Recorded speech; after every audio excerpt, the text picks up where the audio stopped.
most folks so far, and if we can keep that going, that'll be great. But really do appreciate the tone so far of the hearing.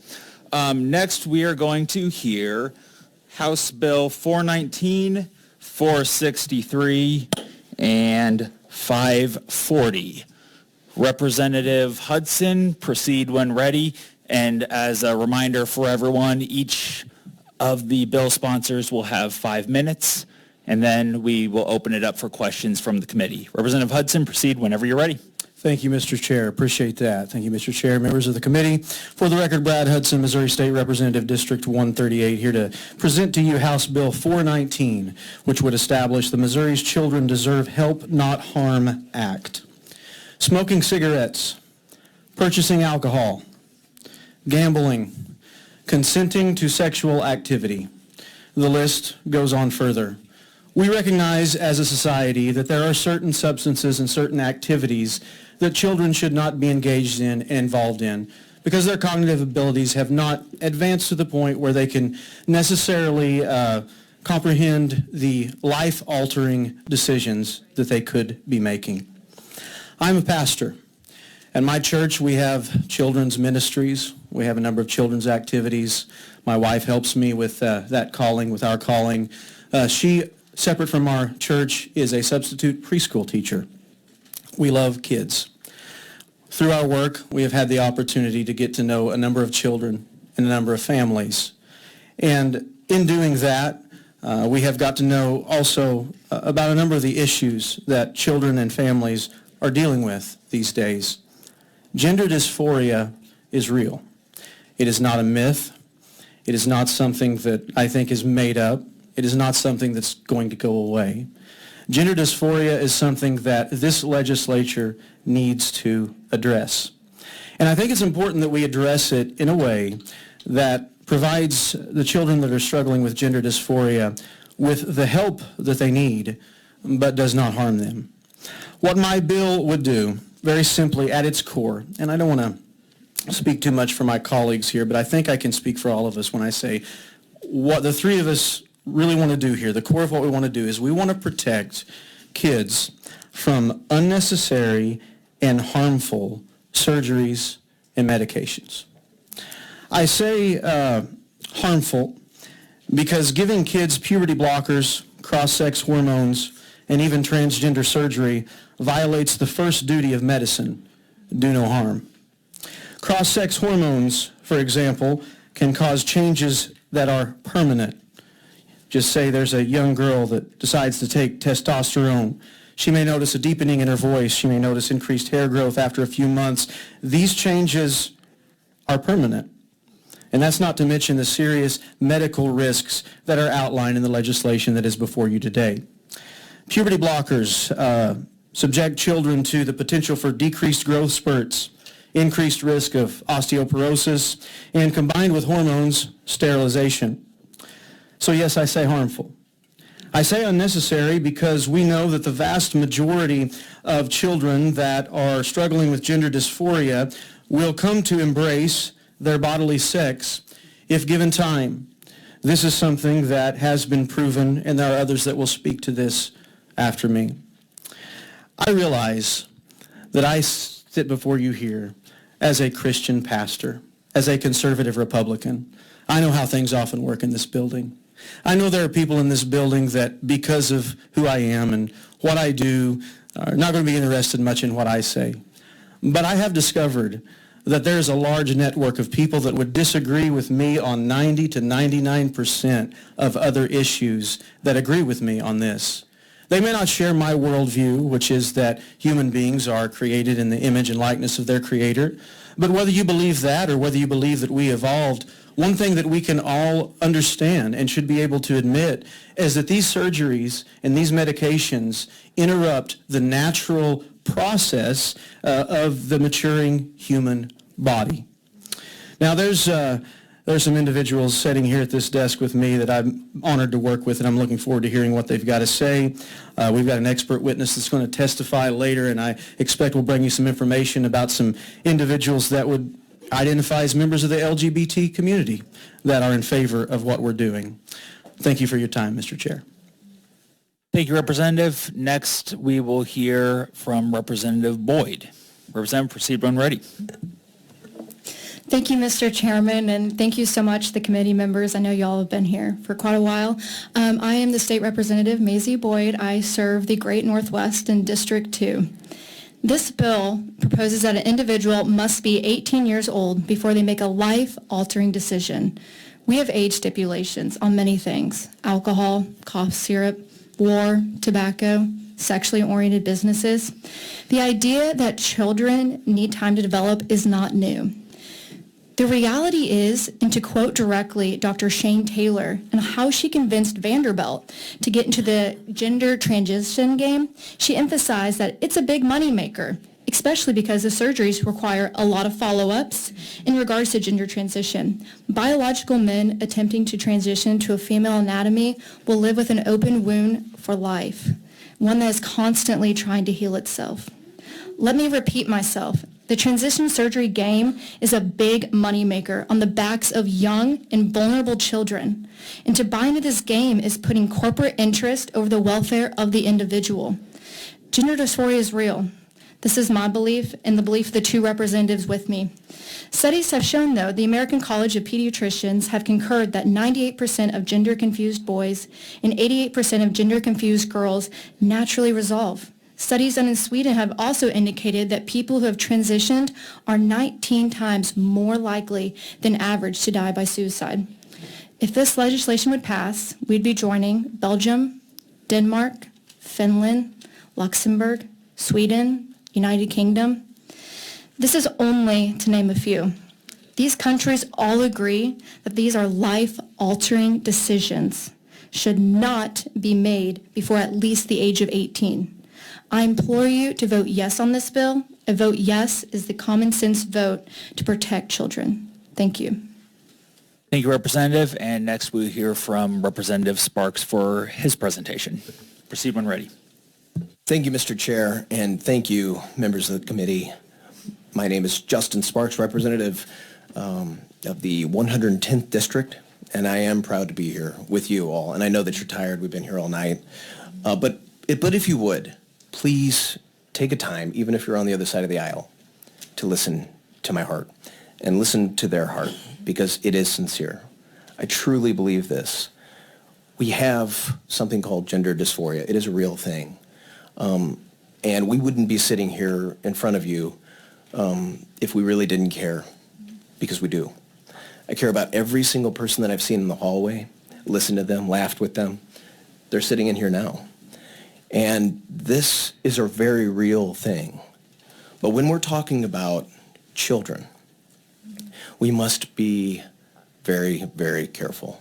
We must err on the side of caution. We must help, not harm. That's what we call the bill, because it's truly what we want to do. You may disagree, but we can agree that we definitely want to come up with a solution for what we see here tonight. In my own family, somebody has transitioned and then transitioned back. This caused me to pause. So I try to step away and not make an emotional decision based on my own experiences, because my own nature is to look deeply into the data and the numbers. And what I found alarmed me. The data and the numbers don't add up.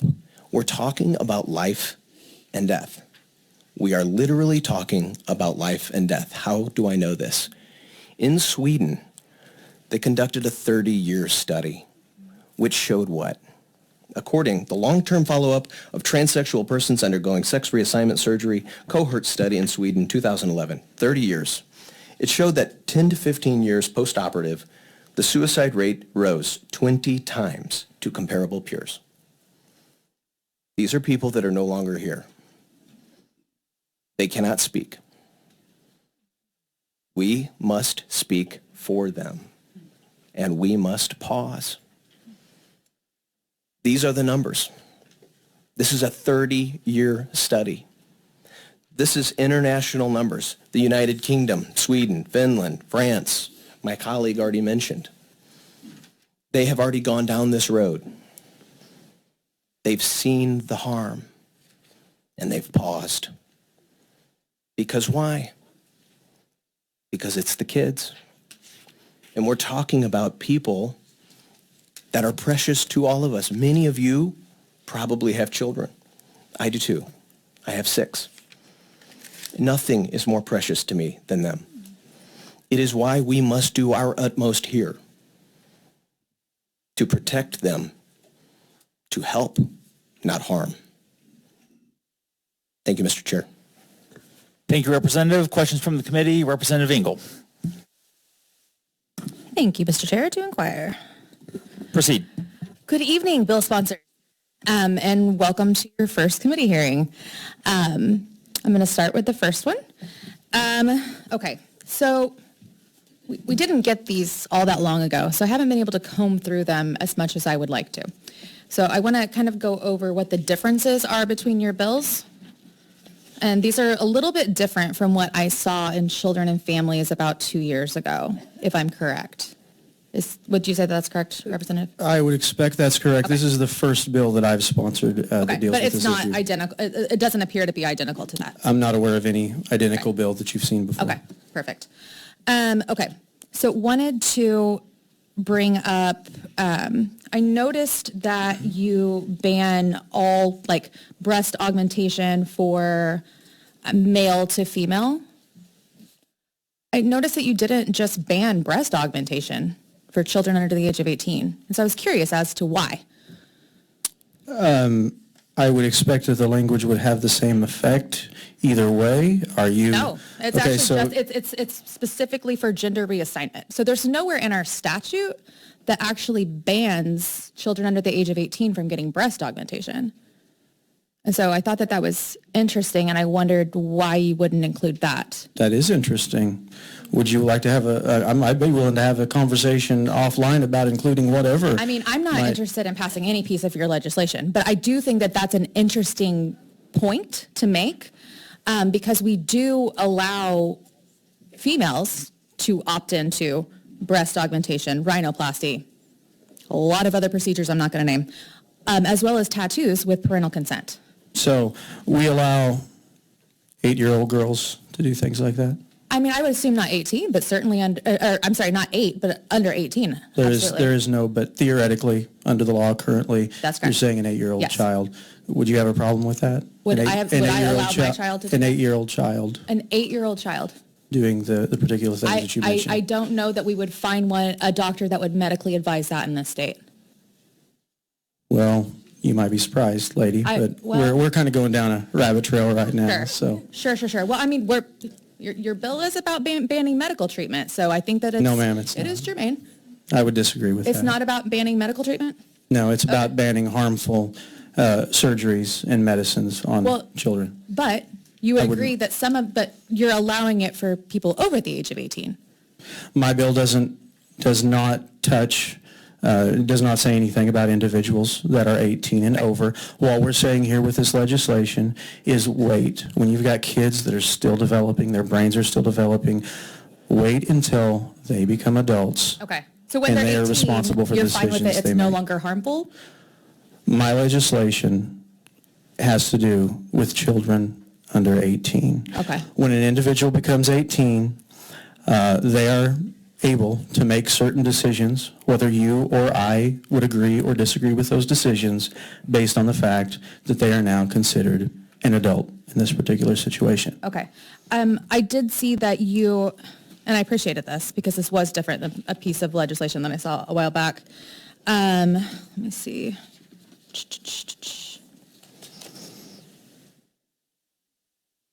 You specify that, let's see if I'm looking at the right one. Oh, sorry, look at the wrong one. There's so many of them. Okay. You specify, and I believe you and the other representative in the Middles bill specify that with gender reassignment surgery, and then you kind of carve out people who have chromosomal disorders and things of that nature. I'm assuming that would also include people children who suffer from, let's see, what is it called? It's where they hit puberty at a very, very early age. I'm talking. Just puberty. Yes, that. So what we're trying to do, we make exceptions for individuals individuals such as what you just mentioned, and Okay. individuals, and I understand that Okay. there's a small percentage of the population that are born with characteristics of both sexes. We've got to carve out for that. Okay, I appreciate that. I also wanted to ask, are you aware of anywhere in the state of Missouri that is performing any of these procedures on children under the age of 18? With the exception of the puberty blockers. The particular information that you're asking for has been something that has been difficult to get. You've got situations where privacy situations and folks that are reluctant to share information. So I am not prepared to make a definitive statement with regard to the number. But you don't have like an example of it happening anywhere that we need to be aware of?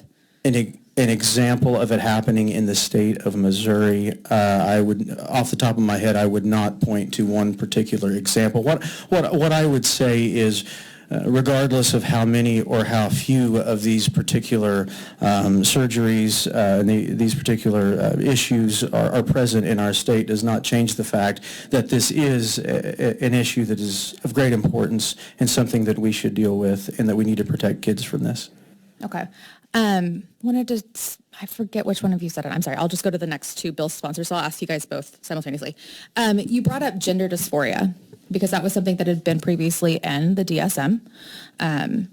And for those of you who don't know, I'm an LMSW. I'm a social worker. And so I'm very adept at the DSM, unfortunately. And I wanted to point out that homosexuality was also part of the DSM and was used to stigmatize and pass legislation that would ostracize and oppress several members of our legislature, honestly. And so I wondered if you thought about, the fact that while we had categorized gender dysphoria as a mental health condition at one point, we now don't. We don't treat it in that same way. Not in the same way that we would say that, someone has either like a cluster B personality disorder or are bipolar or anything like that. And so I wanted to know if, you're talking about gender dysphoria, but we talked about homosexual people like that several decades ago. So just wanted your thoughts on that. Yeah, thank you for your question. I know our bill does not talk about that, but I think kind of to answer, your premise, we're talking about children here and protecting children. And I think that's, the forefront, I think, of all of our minds. I wasn't there for conversations back in the day. I was just born just a few years ago. So I definitely was not in that conversation. But to your point, this is about children, and I think protecting children and giving them the long term of their brain developing to make these decisions is the most important. And I think, to kind of piggyback off of, Representative Hudson, in both our bills, that we make sure that people that, were born with these, 0.1%, disorders are able to be helped, and they are not going to be backed down by the state of Missouri, and a doctor can treat them.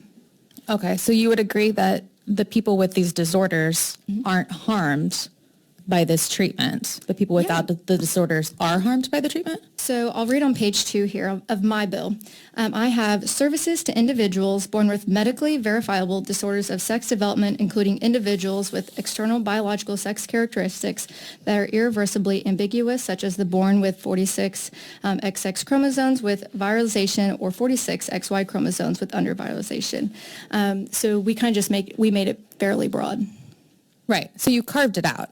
Yep. But so you're saying, though, in essence, that these medications, these treatments, aren't harmful for people in that population, in that carve-out.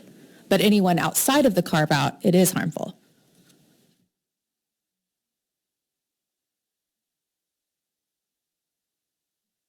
You're allowing it for one population and not for another. I'm sorry. Could you clarify your question?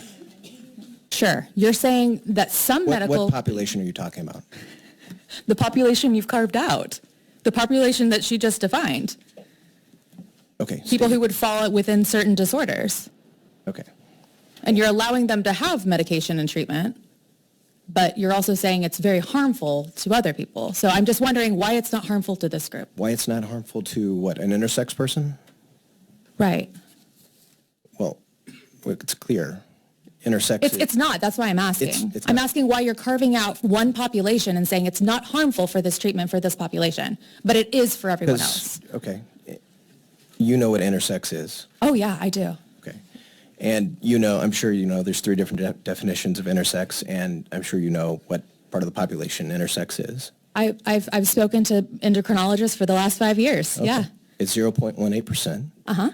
And it's when possible phenotype. It's not 0.18%. It's 1.8% of the general population. Agree to disagree. I mean, okay. I mean, would you like me to cite my sources? I can do that. That's absolutely fine. Go ahead. According to the National Library of Medicine, there are 3 different definitions of intersex. 1.7% has an intersex trait. 0.5% has clinically identifiable as intersex, and 0.018% by strict medical definition. So you were just going with the furthest one, you weren't. I'm going by the strict medical definition according to the Okay, but National you're Library of ignoring Medicine. the stats before that you just quoted. I just told you there are 3 different definitions. And This is you're according to the choosing to National go with Library. this. This Okay. is according to the National Okay. Library of Medicine, not me. Okay, so there's 3 definitions and you're cherry picking. Okay, thank The you, Mr. Chair. strict definition medically. Thank you. May I respond to the representative, or? Oh, I'll ask a question. okay. Did you have something you wanted to say in response, Representative? Thank you, Mr. Chair. I appreciate that. I appreciate what the Representative Engel had to say with regard to these particular individuals and the carve-out, and if this is harmful, why the carve-out, right? And I think that's a fair question. I think we understand in medicine that there are certain individuals that because they may have a particular condition with their body that is abnormal in comparison to the majority of individuals, that there needs to be some leeway to make certain medical decisions. And so we wanting to be very careful and allow this, yes, we have done the carve-out for this, but that is, as I said, recognizing that there are individuals that, because of their particular life situation, are going to unfortunately have some very tough decisions to make medically that others do not. Other questions from the committee? Representative Meredith. To inquire. Proceed. Thank you. First of all, I missed all of your backgrounds. Are any of you doctors? Serious question. Are any of the 3 of you doctors? I am not a doctor. A head shake is fine. No. Okay. Do you have any medical experience at all? Not sure what your definition of medical experience Education. is. Education in medicine. Not any formal education in medicine. Okay. Same. Okay. And I know you're a pastor, right? Yes. What about the other 2 of you? I missed what you do for a living.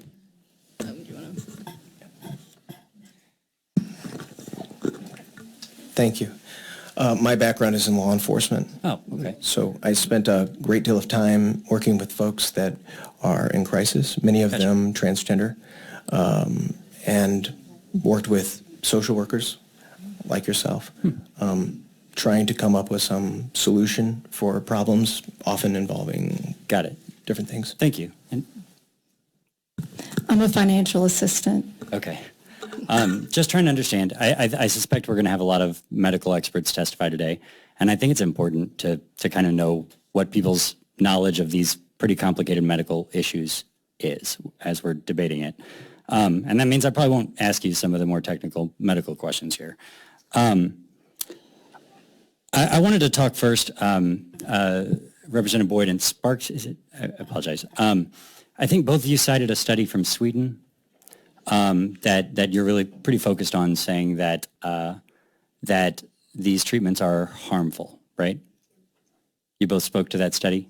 That's from 2011. I apologize. 30-year study starting in 1973. Yeah. It ended in 2011 with a 10 to 15 year. Just making sure we're talking about the After. same study. I'm pretty familiar with it. good. This was actually brought up in the last year's committee on this. Neither of you was here, so I don't fault you for not being aware of what happened in that committee.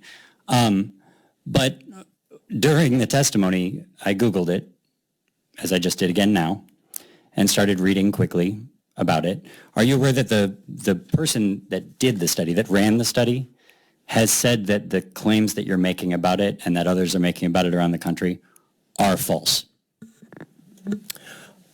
I think your information is bad. I mean, Well, I'm just being honest with you, sir. I can show you the doctor and what she's saying about Well, this. let me explain something to you. If that was the case, why has Sweden not lowered their age of consent for this surgery from 18 to 15? So here's the thing. Asking a question. Well, Sweden, you're also misrepresenting what the laws in Sweden are and in all these other countries that you listed, because they actually don't ban hormone therapies before 18. They don't ban puberty blockers before 18, which are the treatments that study was about. They in fact I said have, post-surgical, sir. I'm sorry, I said post-operative surgery. was that study about surgeries? It certainly included it. No, that study was about hormone treatments and puberty blockers. And if you're going to cite the study, it's really important that you actually, know what the study was about. And if you're going to say that all of these other countries have bills like these, your bills don't just ban surgeries for minors. They ban hormone therapy and puberty blockers. And you said, well, all these other countries already are doing this. No, they're not. They're not. They have the same policies there that our medical community here has, which is it's a very intense process to go through to figure out whether this is the right choice for a kid. There's a team of doctors involved weighing all kinds of things, and they, together with the parents and the child, make thoughtful decisions on that. That's allowed in those countries, is it not? Representative, may I jump in just real quick here? I appreciate your comments and understand your desire to critique the study. I think all of us know that there are individuals that are members of the medical community that do not disagree on this particular issue. As a matter of fact, folks have mentioned the bill that was heard last year, I think. If I remember correctly, the sponsor of that bill was a member of the medical community, and the bill is very similar than the bill as the bill that we've brought forward today. So what we are trying to do gentlemen, here, I appreciate this. I'm really focused on this study because y'all put a lot of weight on this study. Can you acknowledge that if the person that ran the study, the scientist that ran the study says it does not come to this conclusion. In fact, the comparison that was made about suicide rates in this population over the next 10 to 30 years were higher than the general population.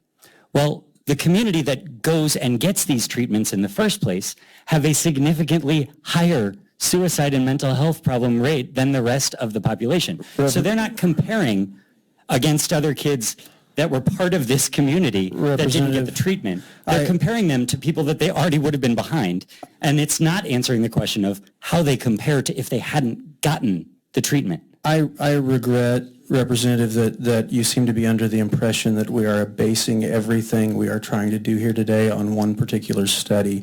What we are talking about is exposing young children to surgeries and drugs that will permanently alter their lives. Do you have any other medical professionals with research that says that these treatments are harmful? We have, in the network of individuals that are working with us on this legislation, we have access to members of the medical community that agree with us. As a matter of fact, Representative, if it were not for the fact that we did not know this hearing was going to take place until yesterday afternoon, we would have had members of the medical community here to testify. What do the communities of medical professionals, like the Association of Pediatrics, say on the subject? Representative, it is, I know where you're going with this, and I do recognize that many associations, but as an individual that has been a member, not of a medical association, but So as what it sounds association in like the to past, me not, is if you can name one or two doctors that agree with you, that you should be able to say their opinion is going to support a law governing everybody. Everybody. No, I'm not suggesting Representative. that you don't have the right to trust that doctor and make that decision for your kid. But what we're talking about here is, you said, protecting children.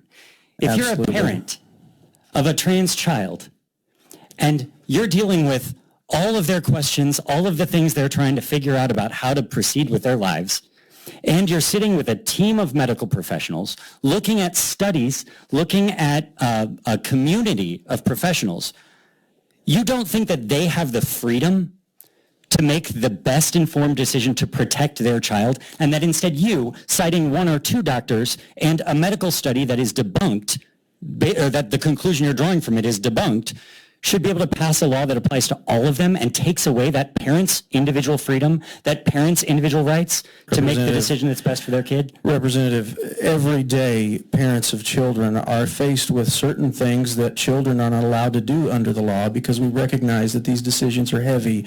These decisions come with consequences. I'm teaching my son to drive right now. He doesn't have a license. He's not old enough to do it. It doesn't matter what team of experts I might be able to get in to come in and say he can drive just fine. Yes. Under the law, we don't allow him to do that. But if we pass a law that prohibits the freedom of kids and parents to make their own decisions, don't we generally base it on a broad community of agreement of experts and evidence that say, in fact, it is widely agreed to be harmful, versus actually going against their advice and prohibiting something that they're saying research says helps protect kids? Representative, I think it's very important that we don't forget here that what we are doing is we are speaking about children under the age of 18. We are not saying that you cannot do this when you reach a certain age. We are saying, wait, slow down.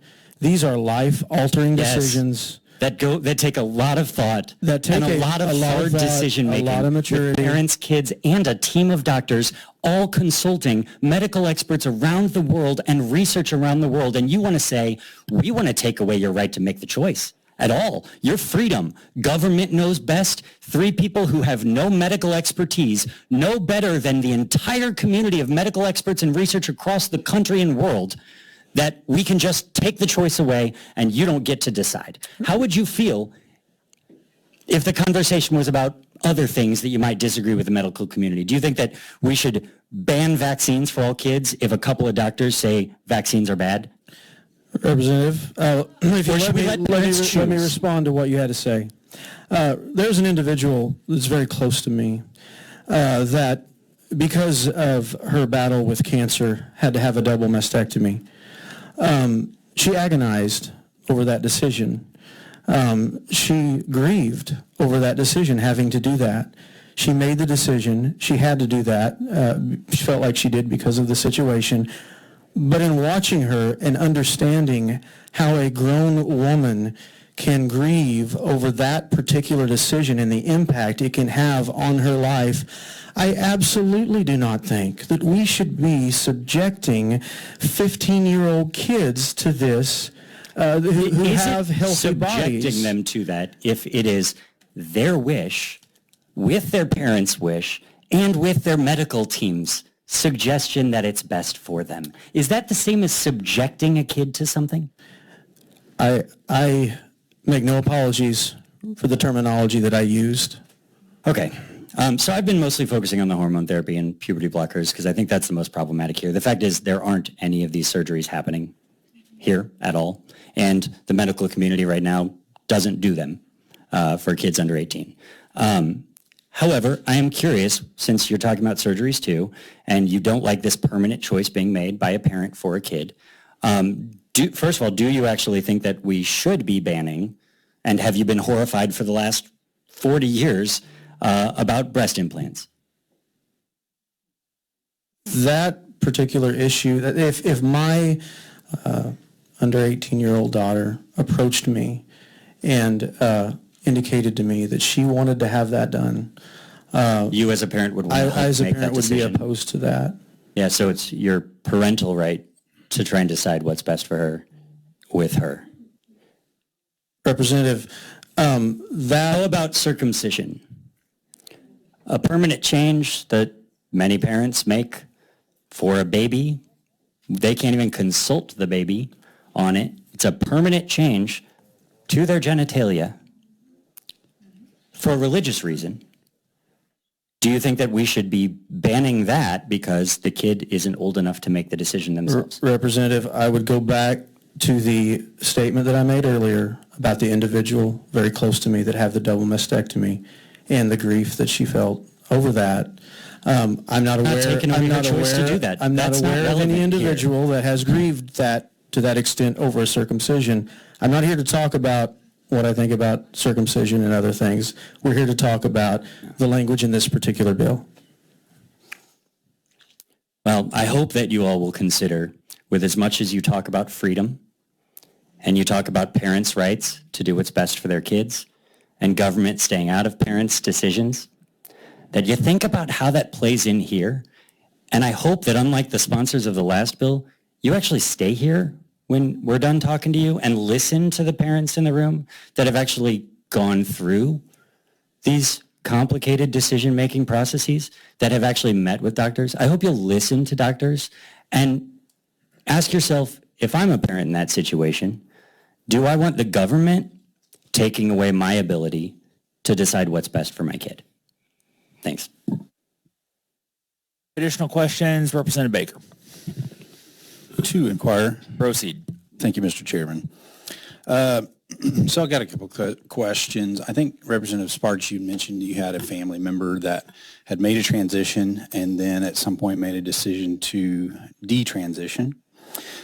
So I had a question regarding that because I have some good information that I think is pertinent to bear out when it comes to this issue. So have you spoken to them about how well informed they felt they were prior to, now was it a surgery transition, medical transition, or was it social transition? Because that's different, those two different things. Thank you for the question, and I won't go into detail. It's their private. I understand that. Right, it is very private for obvious reasons. But what I would like to say is when I started looking into some of the data, it became more apparent to me, according to an amicus brief to the Supreme Court, this was Gloucester, 2017, Gloucester School Board, Dr. Paul McHugh and several of the doctors submitted an amicus brief saying 80 to 95% of children with gender dysphoria will come back to identify and embrace their bodily sex. That's not surprising to me, having a very limited personal experience, and it is only my experience. So would you say if that amount, that percentage of people decide to go back, Yeah. would you say that implies that they were not well informed on the front end of that? Yes, and I would even go further, sir, and I would say, what if it wasn't 80 to 95%?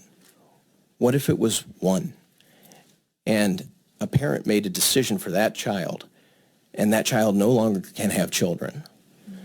And now there is no remedy, because there are people out there like that. I have read the testimony. I have seen the video testimonials. There are people. And what is the remedy for him or her? There is no remedy. Yeah, and so here's the thing that I'm thinking in this thread is that with only, I think it's 8% that report having only body dysphoria, right? So there's social dysphoria and there's body dysphoria. Those are two different things. And only 8% report having body dysphoria. The overwhelming majority then is both social and body dysphoria, right? That's what that implies with those numbers. So could it be that a good number of these kids have social dysphoria and they think they want to appear one way or look a certain way or sound a certain way or all the other things that could go with that? As a child, maybe there were influences that caused them to think that, and they make a decision based on social dysphoria in a medical way that changes their body for life, and then they found out later, right, that it was only social dysphoria. Does that make it difficult then to go back? I think the answer is yes. And the repercussions of that are Significant. immense, right? Permanent. When you talk about social consequences, when you talk about emotional consequences, physical consequences, and all those things. Because here's the other statistic. 45% of those that detransitioned reported not feeling properly informed about the health implications of the access, treatments, and interventions before undergoing those. So again, almost half said they were not properly informed about the implications of this. That is alarming to me. Well, is it to you as well? Of course. I would say that all of the bill sponsors of these bills would agree that that is concerning. And part of what's happening is some of the folks that have asked questions, their whole premise is that everybody's getting 100% informed about the implications, and they're not. The statistics do not show that. So is that cause to pause? Yes. Is that cause for concern? Yes. I think it is. And so I think, again, what we're trying to come to is the understanding that at least we need to acknowledge there could be a problem here and people rushing into this and not knowing the implications down the road. And the statistics bear that out. So I appreciate your taking my inquiry. Thank you. Thank you, sir. Additional questions, Representative Weber. Proceed. Thank you, Mr. Chair. This question is for Representative Sparks. So, you were just quoting and citing, I'm sorry, who was it again? Just right now. Dr. Paul McHugh. McHugh? Okay. So is that the same person that did the Sweden study? I haven't talked to Dr. Paul McHugh. Is it the same person I don't know. that did the Sweden study? I don't know. He reported it. What is your question? The question is that person, the person that did the Sweden study? I already answered your question. You said, I don't know. That's an answer. What do you mean? No. Well, it's yes. I don't know. That's why I said I don't know. Well, it's yes. Okay. So it's yes. So I would hope that if you're citing somebody who's giving all this information, that you would know that it's the same person that did the Sweden study that you keep on talking about. Okay, thank you. Am I allowed to respond? Yes, please. You referred back to the Sweden study and brought up some information earlier about perhaps the Sweden study being authored by somebody that refutes his own study, and I have not seen that information, so I can't speak to it. However, I would say to you that the scientific community protested the proposal in Sweden to lower the age from 18 to 15 and instituted a 3-part review in response to Swedish National Council on Medical Ethics. I'm not sure if anybody knew that, but that review is ongoing. And so that treatment is prohibited in Sweden as of right now. I'm sorry, I didn't mean to cut you off. Additional questions from the committee, Representative Myers. To inquire. Proceed. First of all, thanks for coming out and sitting there and taking all these hard questions.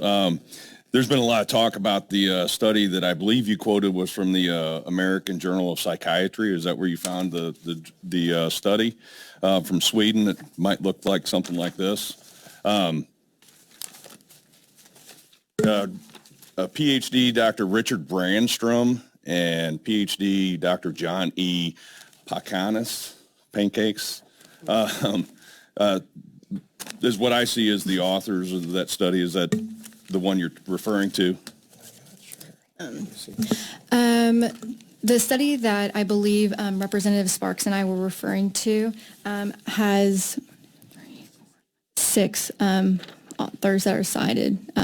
And I don't know if So you it's all- not the reduction in mental health treatment utilization among transgender individuals after gender-affirming surgeries, a total population study? The study that I think we were quoting that I have right in front of me is the long-term follow-up of transsexual persons undergoing sex reassignment surgery, and it was the cohort study in Sweden. Okay, thank you. Thank you. Additional questions from the committee? Seeing none, representatives, thank you. I will next ask the expert or lead witness that is in favor of the bill to come forward, and that person has 5 minutes to testify.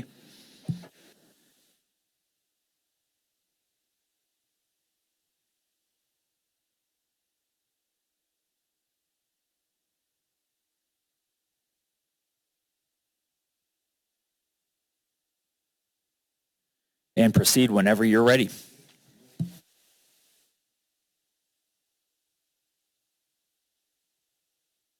And actually, while you're setting up, I'm just going to remind the audience one more time to please refrain from outbursts. Everybody that's in the room will have an opportunity to be heard and provide whatever testimony they would like the committee to have. With that, floor is yours.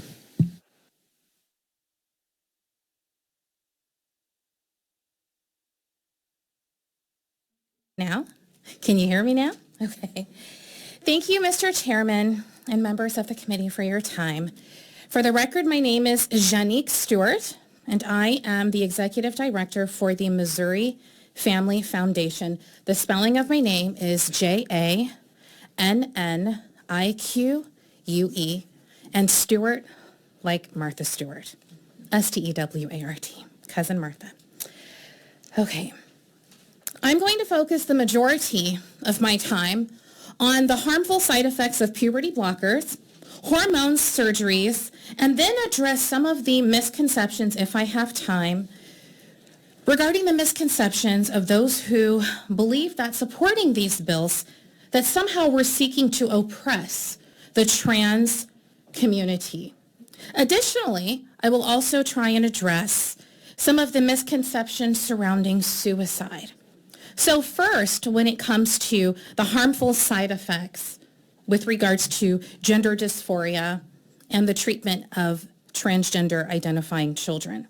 Giving kids puberty blockers, as you've heard, cross-sex hormones, as well as transgender surgery, it violates the first duty of medicine to do no harm. Now, you've already heard a little bit about the puberty blockers, such as some of the long-term side effects could include growth spurts, increased risk for osteoporosis, but even when it comes to the cross-sex hormones, according to the World Professional Association of Transgender Health, they also suggest that for biological females and biological males, some of the long-term ramifications include irreversible infertility. For women, severe liver dysfunction, coronary artery disease, including heart attacks, cerebrovascular disease, including strokes. For biological males, again, according to the World Professional Association for Transgender Health, they say also thromboembolic disease, including blood clots, and the list goes on and on. And even when it comes to surgery, and I think it is important to also note that when there is cross-sex hormones in addition to puberty blockers, that oftentimes it can lead to that infertility. Now, with regards to surgery, sometimes there can be a part of a transition for girls, especially when they undergo surgery, where it's female genital mutilation. This is unethical and is opposed by the World Health Organization and the United Nations. The World Health Organization notes that this involves the partial or total removal of external female genitalia or another injury to the female genital organs for non-medical reasons, and states that the organization is opposed to healthcare providers performing female genital mutilation. The United Nations also points to an alarming trend in the medicalization of female genital mutilation. The American College of Pediatrics in 2018 made a statement in which they recommend an immediate cessation of these interventions. Healthcare and legislation, they say, must remain anchored to physical reality. Scientific research should focus upon better understanding the psychological underpinnings of this disorder, optimal family and individual therapies, as well as delineating the differences among children who resolve with watchful waiting versus those who resolve with therapy and those who persist despite therapy. This is an increase, we also do see an increased international support for whether it is waiting until the age of 18, and in some cases, it's waiting not only until they're 18, but sometimes it's saying we're not going to give puberty blockers at all. Now, in addition to this, I want to move on to my second point, which is dealing with those who believe that those who are in support of this type of legislation are oppressing and doing harm to the LGBTQ community. The very heart of this legislation, in which I am support of, is to help children by protecting them from the long-term side effects of this treatment.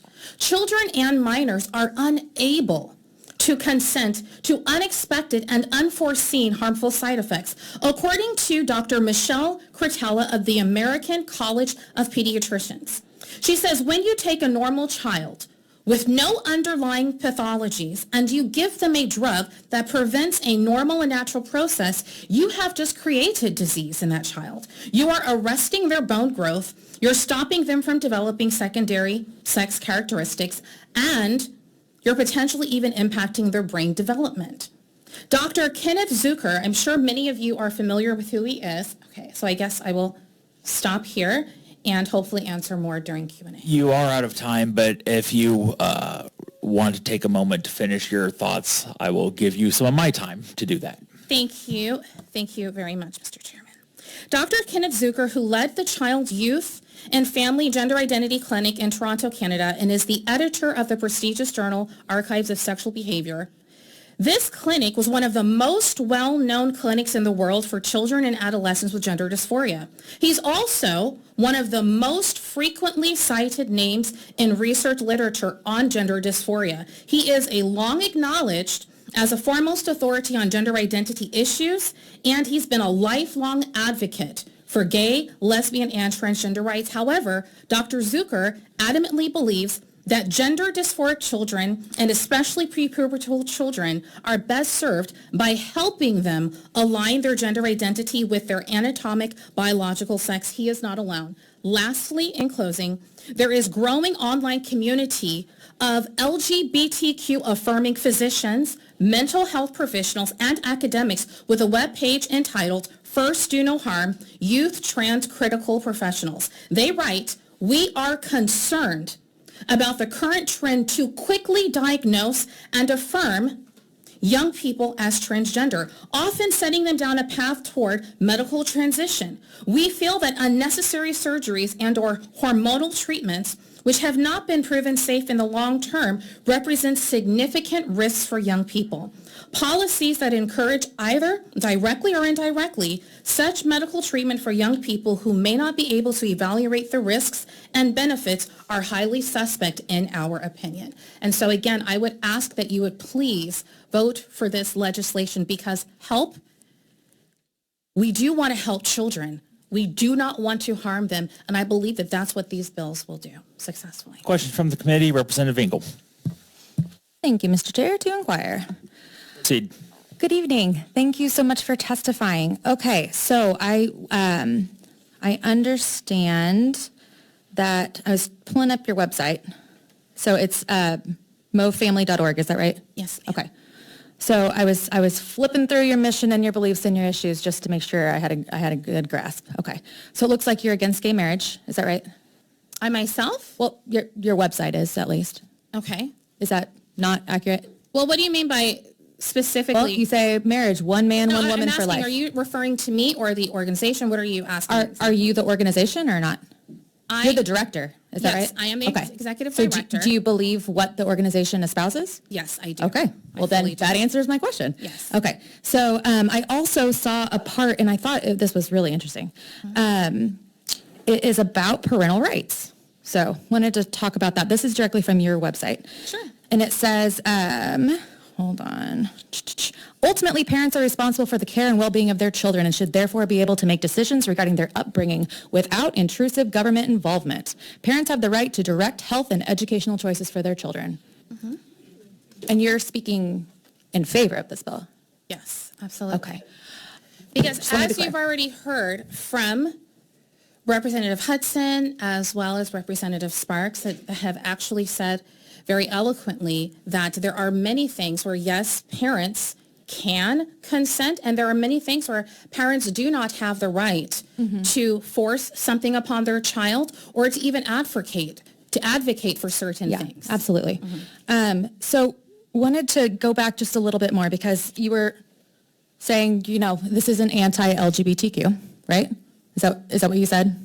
I believe that was part of your testimony. That it's not? That these bills are not anti-LGBTQ. Correct. Okay, but you are anti-gay marriage, and you did quote from the American College of Pediatrics, which is categorized by the Southern Poverty Law Center as an anti-LGBTQ hate group.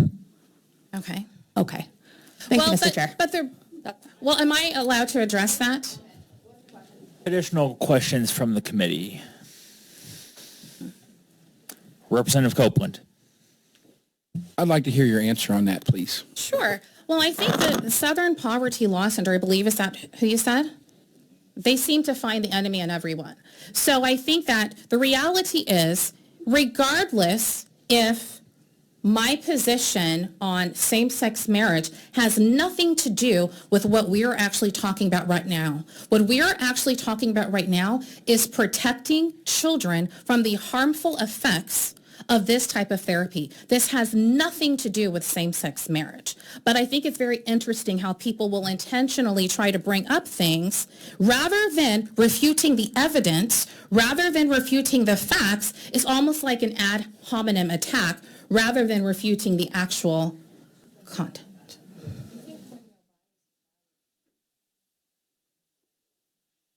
Additional questions from the committee. Representative Meredith. To inquire. Proceed. First of all, could I possibly inquire of Representative Engel briefly? Very briefly. Thank you. Briefly, Representative Engel, did you have a response to that real quick? Yeah, I did. I mean, the Southern Poverty Law Center is a well-known group that has protected the rights of African Americans, minorities, oppressed groups for about 100 years. And the fact that if you say that this bill is not anti-LGBTQ. Okay, so I am going to step in. I think you got your point across. Representative Meredith, do you have any questions of the witness? Very briefly. Proceed. Thank you. I'm sorry, but you cited a Dr. Zucker a little bit ago. Yes, sir. Is that the same Dr. Zucker that was fired from the Center for Mental Health and Addiction Treatment in 2015 and had his clinic closed? Well, why was he fired? I'm asking you, is that the same guy? Yes. Okay. Because are you, okay, go on. No, I mean, that's fine. I just was curious if that was the case. I'm also curious, is this from your website? And I apologize if Representative Engel, I was Googling a little bit too. I already covered this. Is this your website that has the info about parental rights on it? Mm-hmm. And it says, ultimately, parents are responsible for the care and well-being of their children and should therefore be able to make decisions regarding their upbringing without intrusive government involvement. Parents have the right to direct health and educational choices for their children. That's you. Yes. I apologize if she already covered that. Sure. I needed to make sure that I heard it. Yes. Without intrusive government involvement, parents have the right to direct health choices. Mm-hmm. So generally speaking, if we're going to intervene on those parental choices about health care, we should have pretty solid, widespread agreement from experts in the medical community on how we're intervening, right? Yes. However, part of the problem is we have to remember when we're talking about transgender medicine in the United States, if we think back to Johns Hopkins University, one of the first hospitals that did, then of course they shut that down. Now we're beginning to see a lot of these gender clinics over the past few years, but part of the problem is, to answer your question more specifically, we have not had a long time dealing with all of this. Okay. I guess it strikes me that for somebody that doesn't want government involvement and interference with medical decisions, when the overwhelming medical community says that something is good treatment or can be good treatment, how exactly do you think that we're supposed to pass a law to take away someone's freedom to actually follow the advice of the medical community and tell them, well, the medical community doesn't know yet because it's too new, so we're not going to let you listen to them? What do you mean by the overwhelming evidence from, like, what evidence are you specifically referring to? Well, how about, let's see, Mr. Chair, may I answer this question at least? This last question. Yeah. Go ahead. Thank you. Specifically, it might be worth noting that the American Medical Association, the American Psychological Association, the American College of Obstetrics and Gynecology, the American Psychiatric Society, the American Public Health Association, and the World Professional Association for Transgender Health have all adopted positions supporting the medical necessity of transition-related care. That sounds like pretty broad agreement in the medical community to me. But we Thank you. also, but if we were to also look at what's happening across the pond in Europe, they have been in this field much longer than the United States have. And now what do we see actually happening overseas? To be very specific with what we see happening in the... Forgive me, but I think we're out of time. Yeah, and I do think it's important to note that we already debunked that. Okay, so I'm gonna, You think you did, but that's actually not accurate because we were talking about two different studies. excuse me, I'm gonna go ahead and cut you off at this point. Thank you. We are going to continue moving along and go to the expert witness to testify in opposition to the bill. And just so everyone in the room is clear, my intent is to continue working tonight and complete these hearings. I'm happy to sit here as long as it takes to do that. But it's up to the committee as far as how many questions they want to ask. The time limits, I'm not changing those, but I just would ask everyone to use discretion, but still, I want to have a good, robust conversation. So with that, floor is yours, 5 minutes.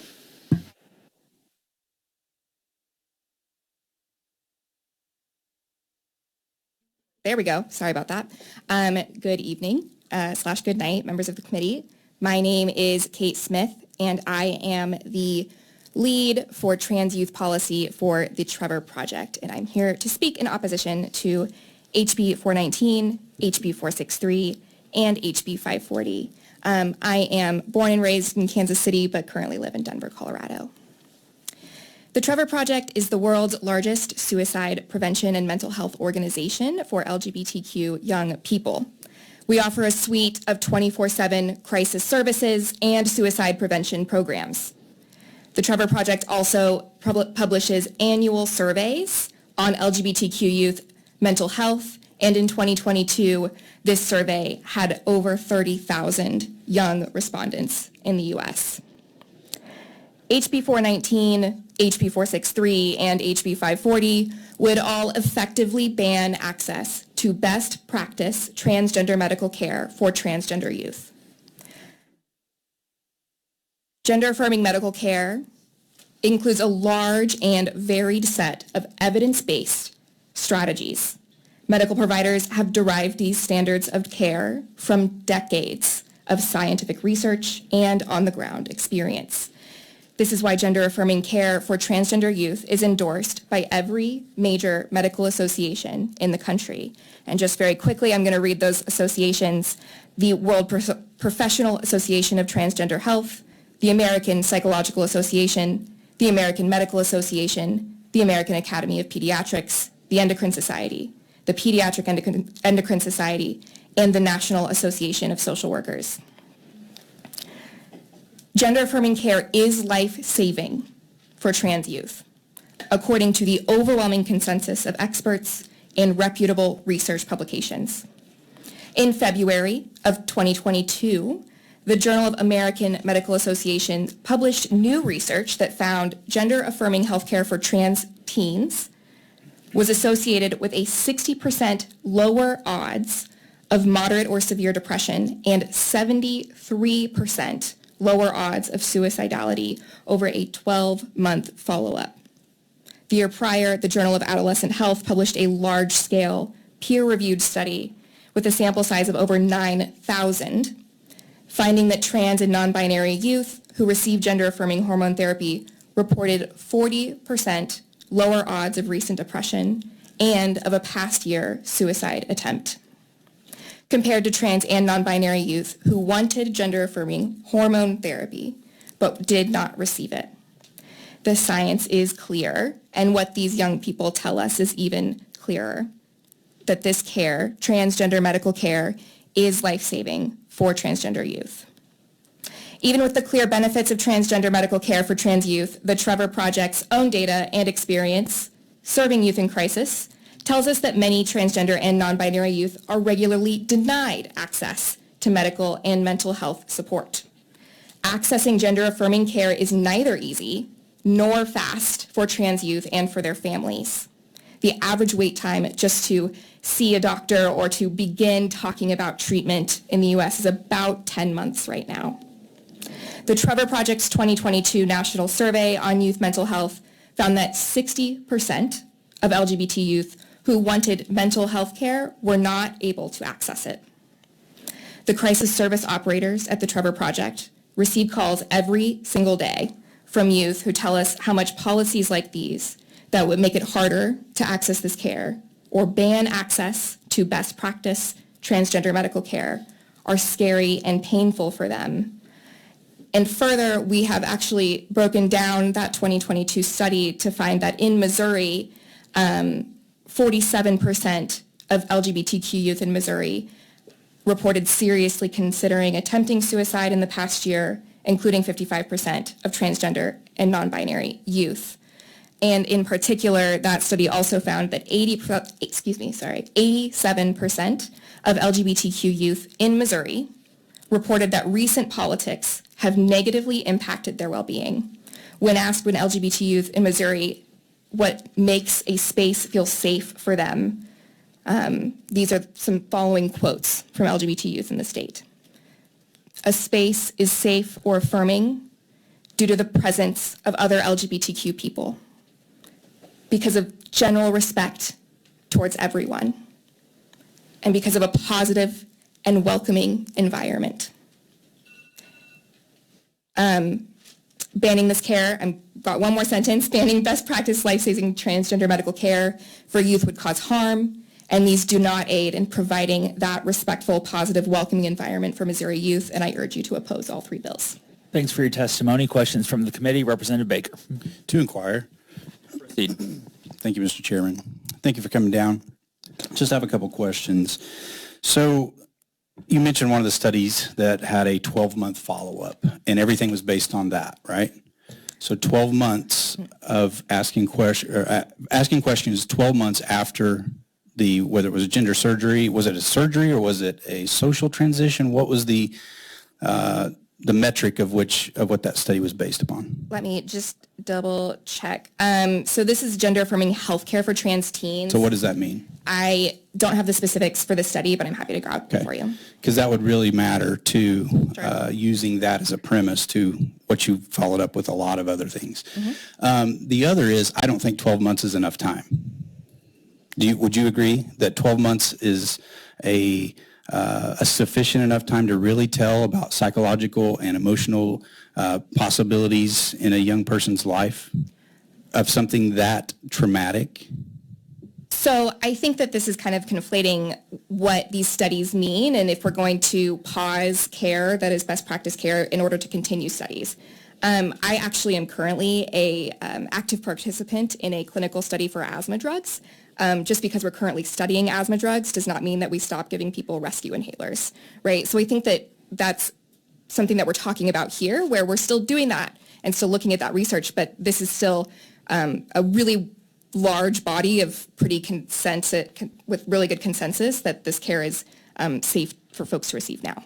I would probably argue against that, but I'll leave that there. So the study that I have here, it says 60%. Okay, this is, again, those that made a transition through either social or medical transition and then decided to detransition, okay? This whole study is based upon that. And 60% of those reported that they had to learn to cope with feelings of regret. So you talked about suicide. Mm-hmm. Do you think that that could be a factor to someone dealing with those emotional problems that could lead to that? And that is because of what happened, not because of somebody's talking about it or there's legislation about it or anything else. It's just the fact that 60% are dealing with regret for the decision they made. So I have not personally reviewed that particular study and its size or qualifications. I do know that we've found overwhelming research both at the Trevor Project and additionally elsewhere in some of these studies as well, that by and large, youth are reporting lower rates of anxiety, lower rates of negative feelings, of depression, and overall better well-being with access to care. I would have to look at that particular study to speak on it. Yeah, so there's definitely comorbidities when it comes to those decisions. Representative, I'm sorry to interrupt, but your time's up. Thank you. And time's precious at this point. Any other questions from the committee? Representative Ani, To inquire briefly. proceed. So you talked a lot about the mental health repercussions of gender affirming care. And we've heard tonight that transitioning is permanent, right? You know what else is permanent? Suicide. Sure, and I would actually argue that transition is not permanent. If I may, sorry. Please do. So when we're talking about these pieces of transition, I've heard certainly some conflation between puberty blockers, hormone replacement therapy, and even surgeries. Some suggestions that WPATH, which is the World Professional Association of Transgender Health, is providing hormone replacement therapy at very, very young ages to children. And that's really, really not what's happening. Standard practice is that young folks who are approaching puberty or experiencing puberty are first usually going to get puberty blockers, which are reversible. And if at some point on puberty blockers a youth decides to come off of those puberty blockers for any reason, they have a period of time before that next step to hormone replacement therapy. And I've heard some folks speak earlier about sterilization, and that was puberty blockers in conjunction with hormone replacement therapy. And I think that that's a really important point for us to make here, because we are not actually starting youth on both of those at young ages, that puberty blockers are going to happen alone and first until a teen reaches a much older age before we start even discussing hormone replacement therapy, which would then be the next step. And you can even come off of hormone replacement therapy, and that's there's options for that as well. So I think that this permanency is there's some nuance here that I just want to make sure I add to. And when we talk about gender affirming care, before we even get to puberty blockers, before we even get to those medical interventions, can you talk about what that looks like? Yeah, social transition is super fun. So when a young person who has yet to reach puberty or is just not yet ready to start those medications or doesn't want to at any point, which happens for some trans folks, they may change their name. They may change their hair. I cut my hair shorter. They may wear clothes that feel more in line with the gender that they perceive and feel that they are. They may use different pronouns. They may go by he, him instead of she, her. And obviously those are all things that they can expand on as they get older and learn more. So that is pretty much always the first step for young folks, is that social transition piece before we even begin to consider, with that team of doctors and parents, medications. And we're not even going to talk about surgeries because those are pretty rare to non-existent. And real quick, that team of doctors includes mental health professionals, correct? That Absolutely. are along the way the entire time Yeah. working with the kids and the families to determine what the best medical next steps are, if any. Yes, absolutely. Thank you. Any further questions from the committee? Representative Ovasco. To inquire. Proceed. Thank you. If I understand you correctly, you believe that parents have the right to consent on behalf of their minor children for these various procedures, and that your belief is that in most cases that you've experienced that this is a positive thing. Is that correct? I am saying that parents with their youth, with their young person and their team of medical professionals are making these decisions together, ideally, yes. Would you be comfortable with a minor making this decision with their doctor directly without their parents' consent? I have not seen any policies to that nature that I could speak to, so I wouldn't feel But theoretically, comfortable. would you support that concept or no? Speaking on behalf of an organization, I would want to look at that policy with my legal team before making any type of statements, but I'm happy to follow up. Okay, fair enough. I guess I'd like to explore, I think the crux of this bill really comes down to what kinds of things can a minor consent to and what they cannot. I think we mostly have heard agreement that, adults of legal age can make decisions on their own behalf. I don't think any of us are discussing changing anything in that space. However, when we are talking about a minor, traditionally we decide as the state where the line is as to where an individual can make their own choices and when they cannot. So my question to you is, where do you think the line when it comes to medical care is that a parent can decide on behalf of their child, perhaps in contrast to what the child wants? Can a child or a parent force a child to, say, undergo a treatment or whatnot that the child does not want? Is that appropriate? So, and I think that's why, these are, forgive the probably overtired cliche, three legs of a stool, right? When we're talking about the medical team and the young person and their parents working together. These are long conversations, right, that are happening. Like I said, it's about almost a year before we're even talking about entering that care, because this is a pretty difficult type of care to access even now.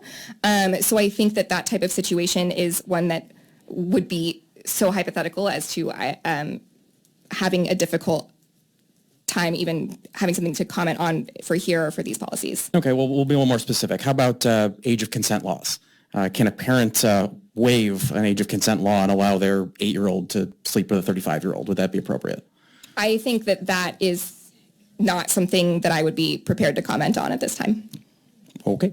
All right, well, I guess that's all. Thank you. Thanks. Additional questions, Representative Quaid. Thank you, Mr. Chair. Briefly inquire. Proceed.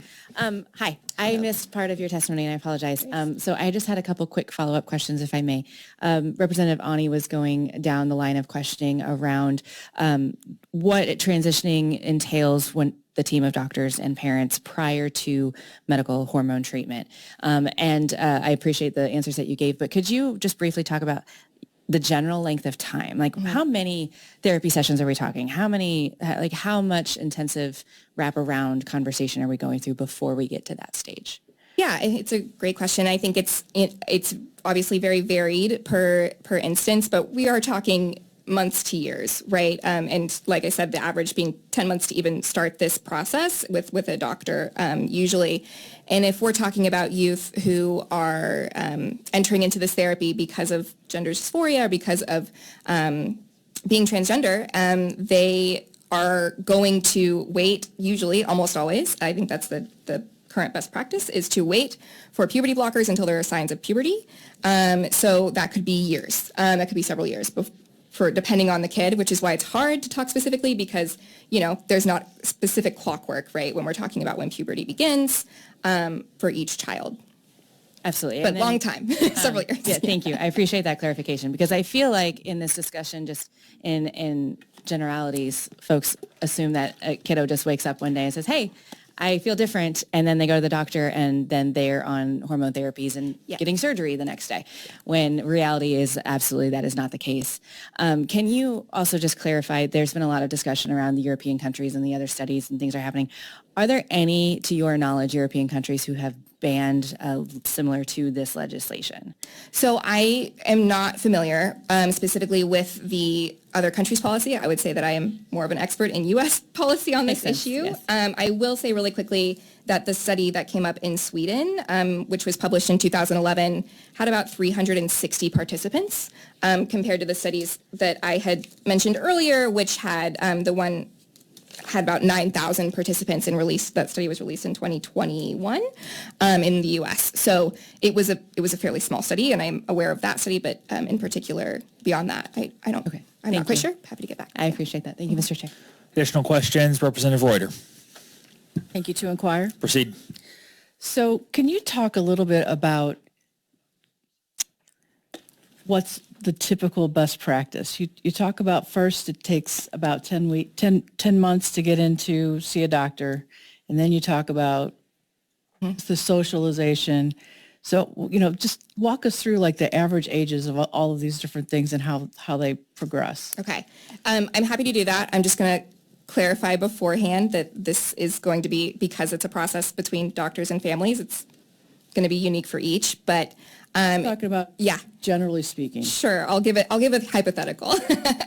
So if we have a young person who is transgender and has gone to a therapist, maybe this young person is 8 years old, we'll use that as an age here, and they then are going to be in regular contact therapy conversations with doctors and with their parents about a social transition, that if they decide or want to undergo a social transition at that point there are no medications that are going to be recommended or offered because this young person has not yet reached the age of puberty.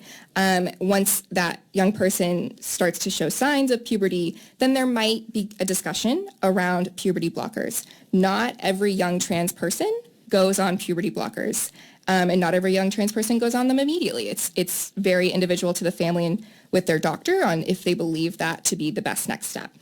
Let's say in this hypothetical that they go on puberty blockers around 12 when they start to show signs of puberty, as was decided probably over several very long, very intensive conversations, and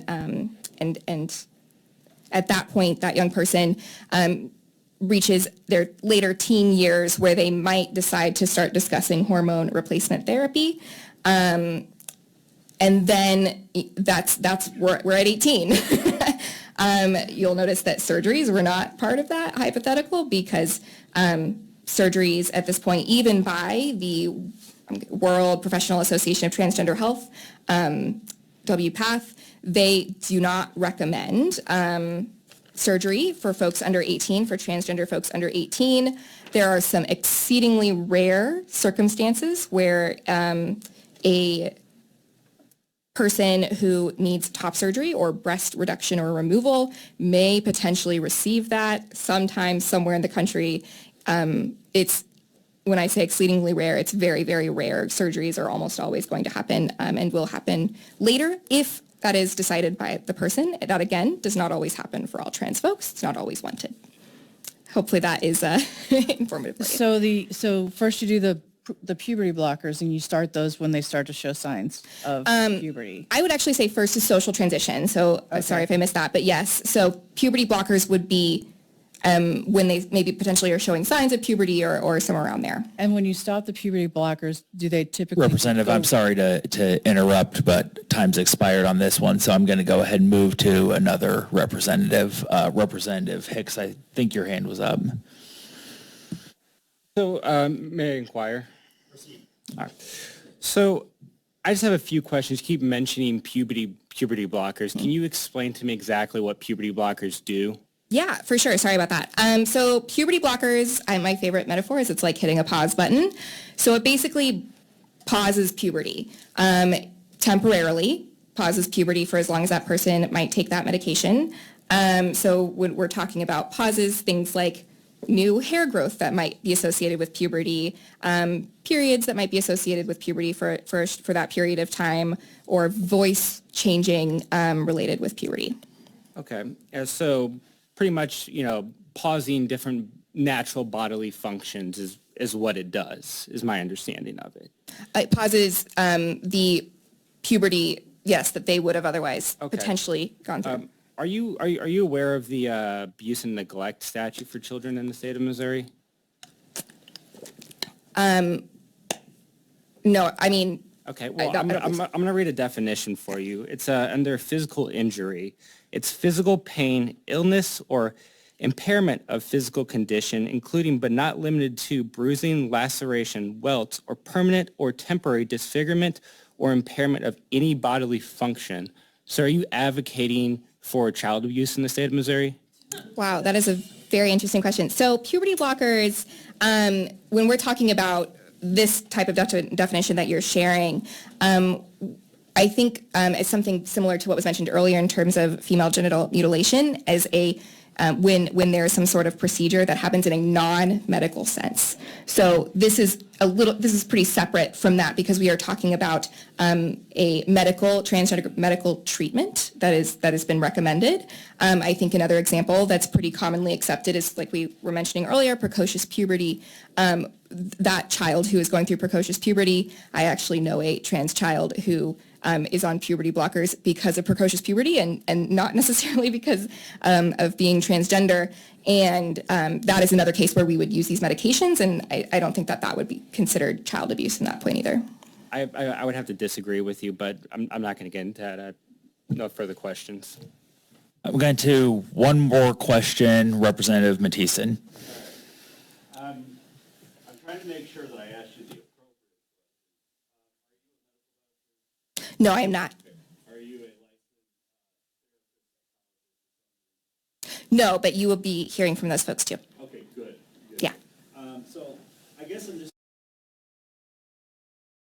Yeah, I'm not using the mic. Sorry to everybody at home watching. We're talking about 18 years old when somebody becomes a legal adult and making certain decisions. If that's not the appropriate age, what is? Like, what is in your capacity? It's a Trevor organization, right? The Trevor Project. Trevor Project, my apologies. You're okay.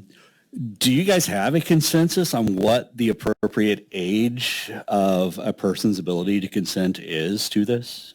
So I think this is a larger medical question because people under 18 are receiving medical care that is being consented to and certainly other places as well. I would refer to the World Professional Association for Transgender Health and to the other major medical associations that do have more specific timelines than what I'm discussing here. And I will say that WPATH does recommend waiting until the age of 18 around surgeries, except for, like I said, those rare circumstances where there might be a necessity for that. It's complicated, which is why this is easier happening with doctors and their parents than here. But other than those specific pieces, I would say that those specific ages are determined by the families and their doctors in relation with these recommended best practices. To save time, I'm going to fast forward. Sure.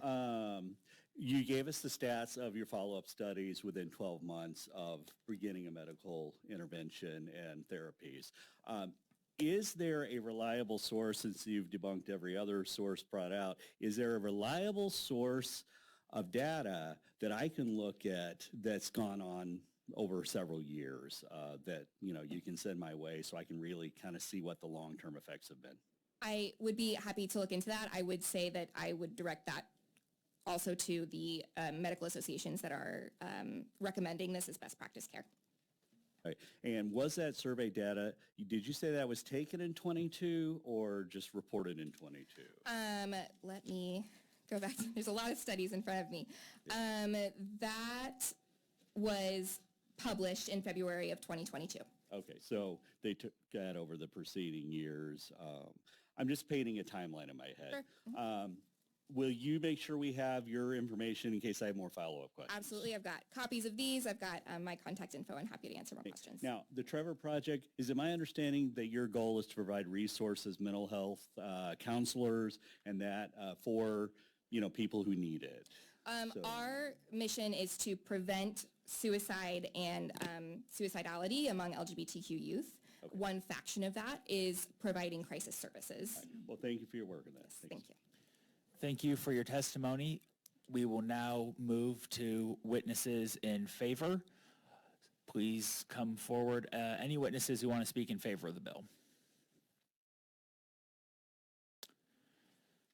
Proceed when ready. You have 3 minutes. Do I need to touch anything, or is it already on? Sorry. My name is Jennifer Hochek, and I'm going to testify in favor. It's kind of reiterating sort of what was said by the representatives, but I've been here waiting for a long time, so I'm just going to do it anyways. So children can't vote, they can't drive, they can't smoke, they can't go to a bar, they can't watch pornography, they can't drink, they can't serve in the military, they can't ride in a car without a car seat, a booster seat, or a seatbelt. It doesn't make any sense that we are allowing them to make this big of a decision. And as far as the comments that have been made about parental consent, there's criminal liability if a parent lets their child drink underage or lets their underage child view pornography. So why are we letting parents have a say over making a permanent decision that can affect the rest of their life? And that's all I have. Questions from the committee, Representative Engel. Good evening. Thank you for coming to testify. I wanted to ask you, do you think that parents should be able to consent to breast augmentation in the state? Not underage. Okay, what about tattoos? Not underage. Rhinoplasty? I don't know what that is. Nose job? No, I don't think Okay. those types of surgeries should be consented to underage. Okay. That's my personal opinion. And this was brought up earlier, but in this state, you can get married at 16 with your parents' consent. So I just wanted to fact check that too. Thank you. Thank you. Additional questions from the committee? Seeing none, thank you for your testimony. Next, in opposition to the bill. Good evening again, ladies and gentlemen.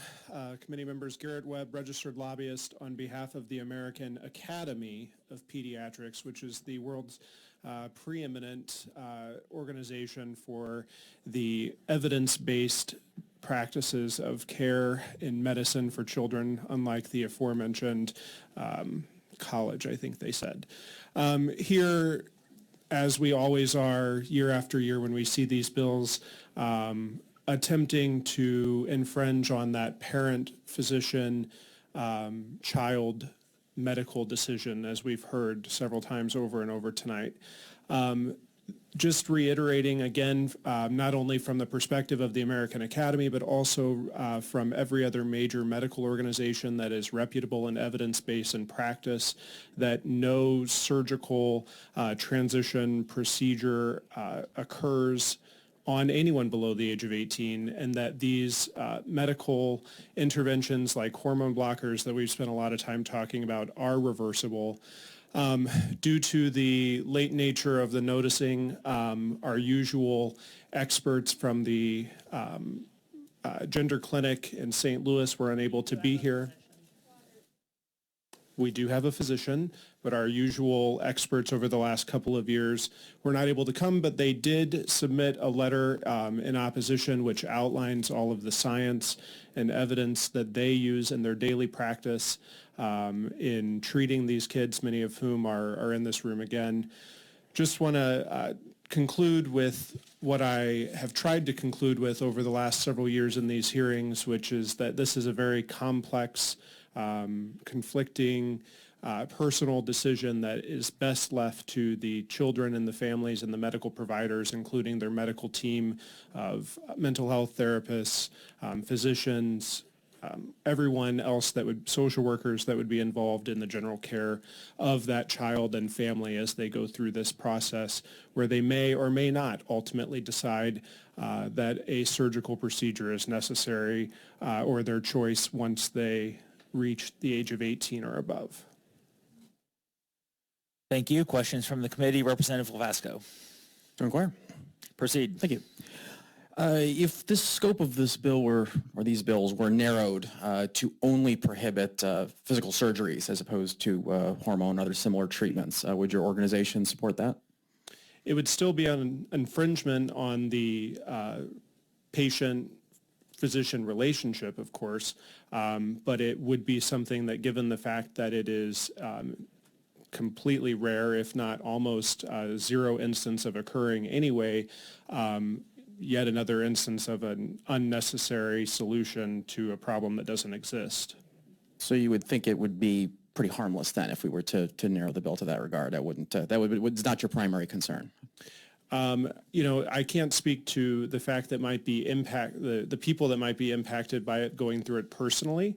I can speak to my organization's position, which is that any infringement on the physician-patient-family relationship should not occur, given the fact that that is a very private, very intimate relationship that is based on evidence-based practices that are well-researched. I guess I'll ask you one final question similar to the previous witness. Do you believe that there is a line by which those parties would not be able to consent with the consultation of a physician? Do you think that all bets are off as long as all parties agree, or do you think that the state does have a compelling interest in deciding where those lines are, generically? I think generically there is a very clear separation between the rights of the state and the state government in deciding individuals' medical decisions. Certainly, there would be a jeopardization of any medical license or professional certification for a physician going outside of the scope of allowable practice, as we've, the safeguards are well secure that would occur.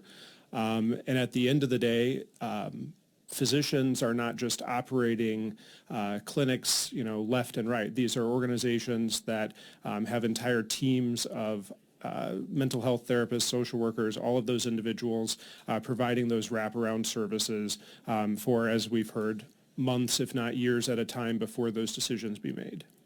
Generally speaking, it's the legislature that defines the scope of practice, correct? Or at least the bumpers. Well, certainly the legislature has taken that prerogative over the last few years. Thank you, sir. No questions. Representative Meredith. Proceed. Thank you. I'm sorry, how many members did you say you have?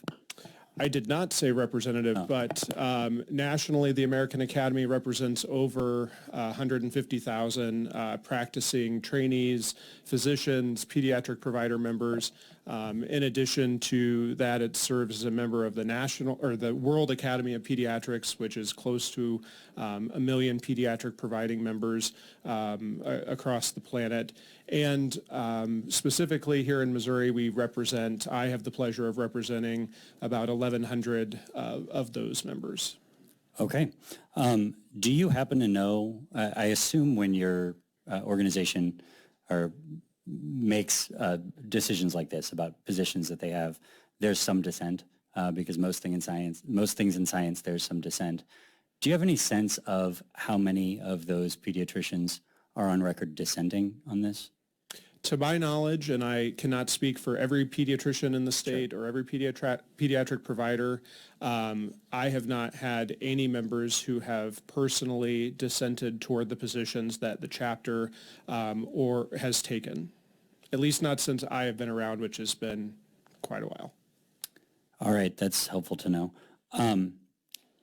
If there was zero evidence and zero research of a particular procedure having any medical value, and there was evidence of that procedure having regular harm that it caused, would your organization ever support it being allowed for a physician to do?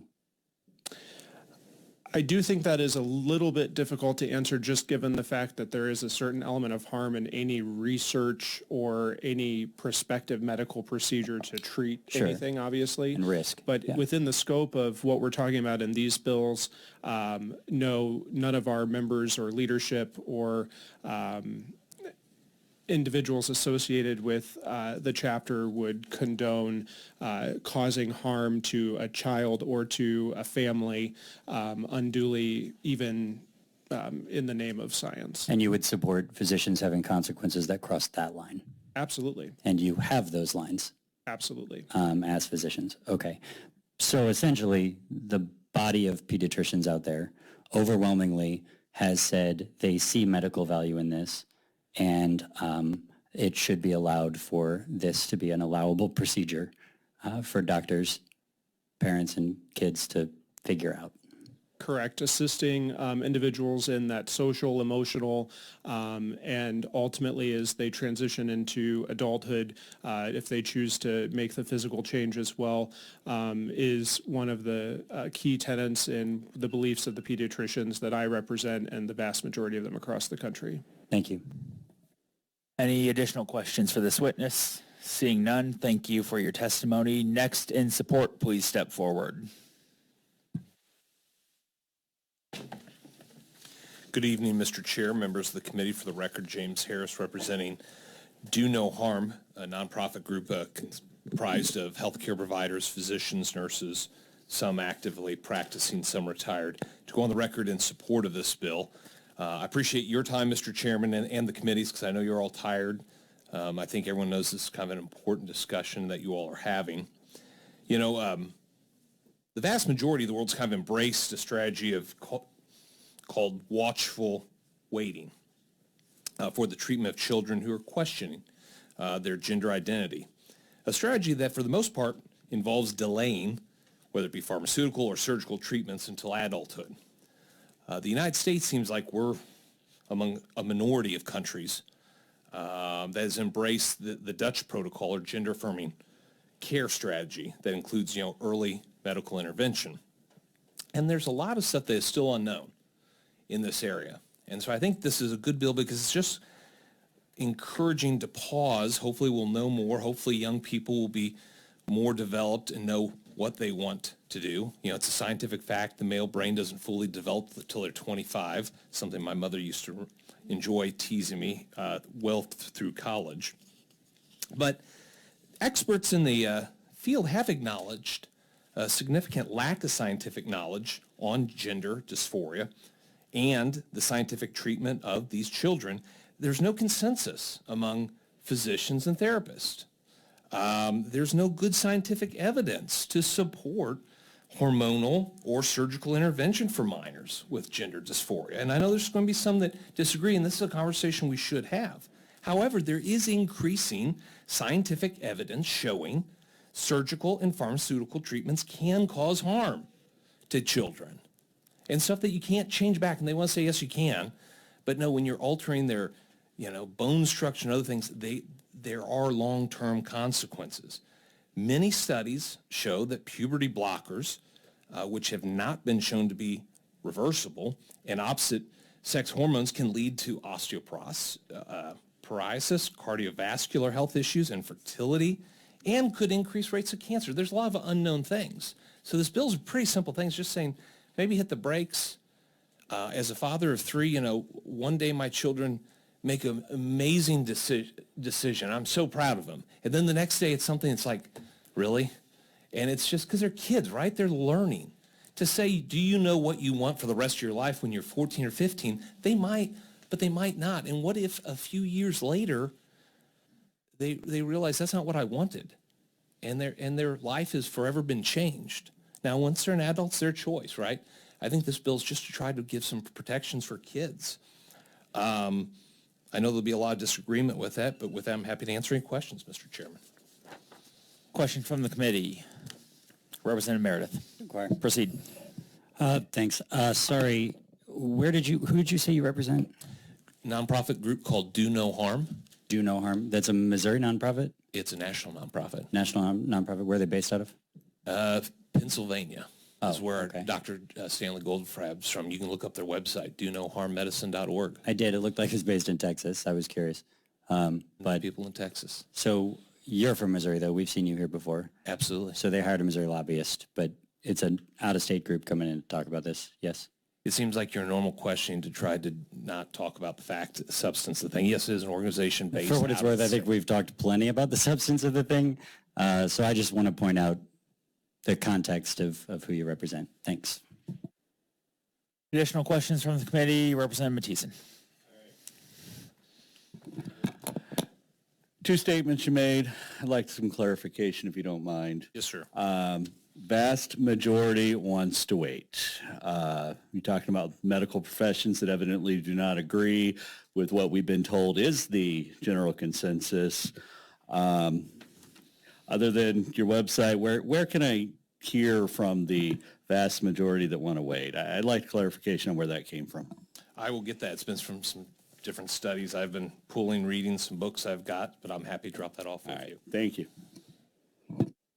Additional questions? Seeing none, thank you. Next witness in opposition, please step forward. I would love to be CC'd on that email, by the way.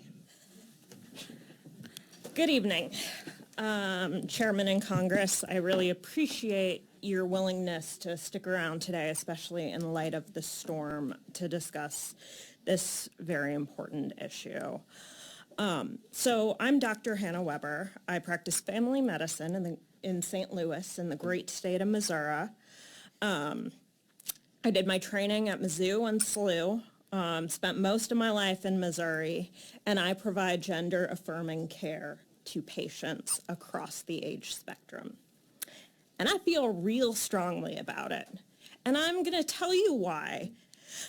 But First, I'm going to take a little peek behind the curtain into my exam room, okay? And we're going to talk a little bit about what we actually mean when we say gender-affirming care, because there's a lot of misinformation flying around.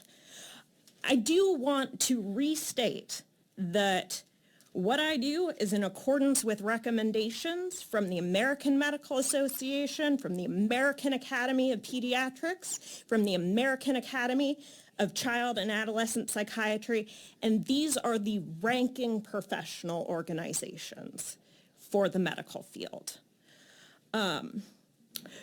So let's go through this. It's a process of years of small steps of informed and individualized choices. Children and teens who disclose or who engage with any stage of care and treatment for gender discordance have been privately struggling for years, if not decades. There are a few kids that we see that knew from the age of 3 that they didn't match what they were being told by everybody else. Lots of them try to go along with it for years, though. There is tremendous social pressure to conform to the gender that you're assigned at birth. If we're talking about influence, if we're talking about how gender identity can be influenced, transgender people would not exist because they are constantly told not to be who they are. So when they come to me, they have been struggling for a while, and they often struggle with mental health disorders and suicidal ideation. 40% of trans youth consider suicide. So I counted just now, there are I think 19 of you up there. So that means out of you, how many would be gone? 8? And I'm sure y'all have ideas about who those 8 should be. But these are children we're talking about. These are children who can make a decision that is the most permanent decision of their lives, to end their lives, their young, beautiful, brilliant lives. I'm sorry, I have so much more to talk through, but I know we're short on time. Appreciate that. Questions from the committee, Representative Myers. Thank you, Mr. Chairman, to inquire. Proceed. Thanks for coming down and giving us your time. I was glad to see a doctor at the podium. So I had a couple questions. We've talked a lot about, so you offer gender-affirming care. Or would any of these things occur biologically without any kind of medical intervention? I'm a little confused as to So if a person is born a male, but they feel mentally that they are female, would they be able to transition over to a female without medical intervention?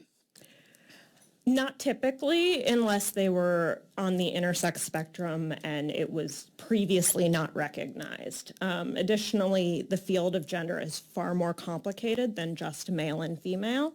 And we talk a lot about sex assigned at birth, and sometimes we make mistakes with that. We make mistakes for physical reasons. We make mistakes for chromosomal reasons. We make mistakes for neurological reasons. But the intersex is a genetic.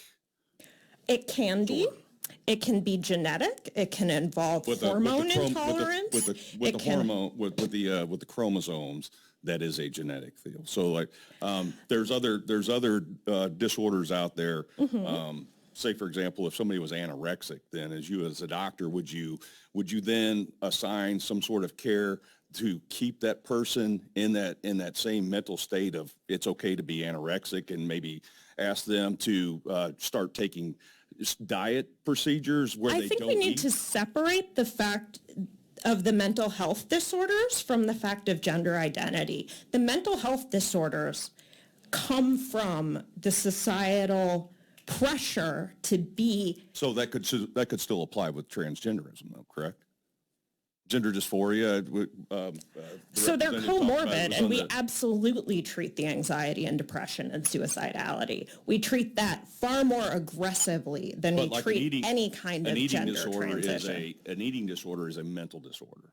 Correct. transgenderism is an identity issue where therefore gender dysphoria ends up being something we treat medically because it won't occur naturally, correct? Yes, but there are a lot of things that occur naturally that aren't so great. Well, I'm asking specifically we're talking about these medical procedures, you being a doctor, and that's why I was asking if no medical intervention was done at all, no puberty blockers, no hormone treatments, anything like that, that person would not change from their assigned sex at birth. And by the way, who assigns the sex? Doctors, and we're wrong all the time. Okay, good to know. Thank you. No further. Any additional questions for this witness? Seeing none, thank you for your testimony. Next witness in support, please step forward.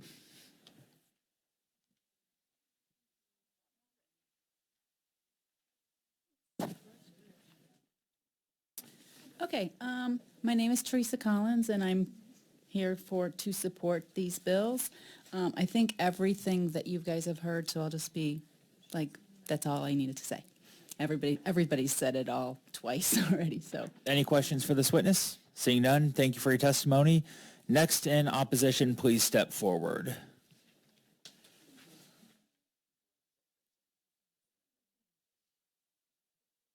Hello again. Once again, my name is Rory Picker-Niece, and for the brief introduction, I am from St. Louis. I work as a rabbi, and I lead the Jewish Community Relations Council, and am the mother of this young man that you met before. Last week, Missouri Attorney General Andrew Bailey said, "I want Missouri to be the safest state in the nation for children, including those who haven't yet been born." Ladies and gentlemen of this austere body, I too want Missouri to be the safest state for our children, including my child. And these bills that specifically target trans youth not only impact his health and safety, but they send a message to the entire state that it's appropriate and even encouraged to treat my child differently and to discriminate against him for who he is. Let me just tell you briefly all the people who are involved in ensuring that my child stays safe and healthy. Him, my child, me, his mother, my husband, his wonderful father, his pediatrician since he was about 5, his therapist since he was about 7, his endocrinologist, not to mention all the nurses, nurse practitioners, and others who support each of these individuals in giving my child the best possible care. I would never not care for my child. I'm not asking you to understand this, and I'm not even asking you to like it, but part of living in this amazing country that we're privileged to live in is that we don't get to make laws based off of what we like. I would never do anything to harm my child, but if you pass this bill, you will be doing harm. So I beg you to please make sure that Missouri is the safest state in the nation for our children and to vote no on these bills. The gentleman from Cape Fear still here? I don't think so. He mentioned something that struck me, and this as a Jewish person. He mentioned that. So sorry to interrupt you. Would you mind stating your name again for the record? Forgive me. My name is Russell Neese. Thank you. Thank you. The rest of it's on the testimony. The gentleman from Cape Fear, when he was giving testimony about his bill, mentioned that he was doing this in part because folks are created in the image of God. And this is straight out of the book of Genesis. And as a Jew, this is like something that speaks to me quite a bit. We call it B'Tselem Elokim, created in the image of God, literally. But the way we understand this is that God bestows a special honor onto humans that requires that we need to be treated with dignity and we need to treat others with dignity. And respectfully, there's nothing dignified about making me take a personal day and drive 2 hours in the threatening storm on the back with all these people behind me. Nothing forcing my kid to miss school. And nothing to fight a bill that will make me a felon, like the lady from Hamilton wants me to do in her bill, for following the best medical advice of doctors. And that's what's happening here. This is not about protecting kids. This is about taking away parental rights to follow the best information of doctors. Like my wife said, I would do anything to support and care for my kid. I'm not a child abuser for following best advices of doctors, despite what people in this body want to do. I love my son and care for him. His school loves and care for him. His camp loves and care for him. His friends love and care for him. In fact, the only people who bully my son and make him feel that he is not loved and cared for sit in this body. And respectfully, it's late. I've been here since 8 o'clock. I've been here since 5 in the morning. It is absolutely disgraceful. The fact that this hearing is still going on is absolutely disgraceful. The fact that we had 25 hours of notice to get here is absolutely disgraceful. And the fact that I have to sit here year after year, and for this kid's mental health, for this kid's physical health, to come again and again is absolutely disgraceful. And the fact that the representatives who introduced these bills are not here, I'm sorry, is disgraceful. This is not the testimony I had planned, but honestly, I love the hell out of this kid. And all of you who have children know the love for that kid that you have. I would never do anything to hurt this kid, and the fact that you want to legislate that responsibility away is just, I don't have the words for it. Please vote no on this bill. Please. Or at least do the research. And I don't mean the research of forgive me. Thank you.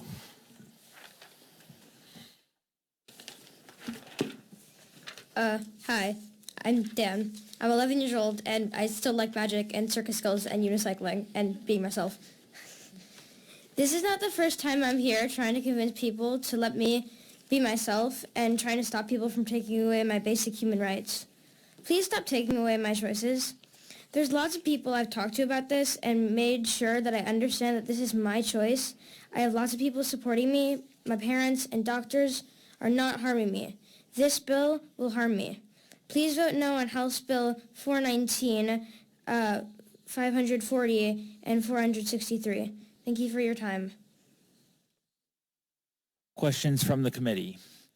Seeing none, thank you for your testimony. Next in support, please step forward.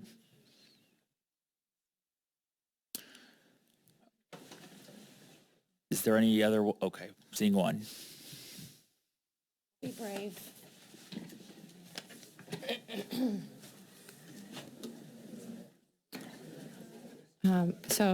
My name is Nancy Delcourt, and I'm here in support of the bills that we're discussing. I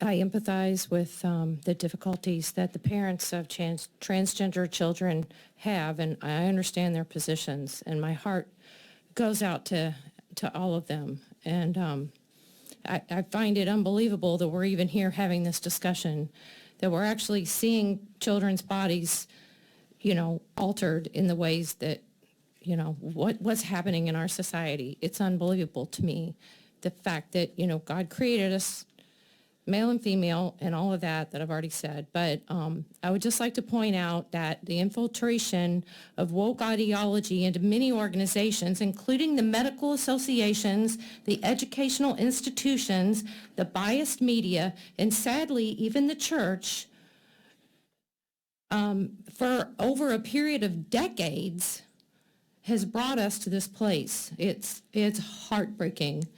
It truly is. I've seen books that are in our schools that are targeting preschool children and early education children, that are suggesting to them that they can change their gender, and that gender is fluid. This ideology is indoctrinating our children, and this is the cause. And I'm just sick. I am just so sick and sad that all of these families are having to go through what they're having to go through.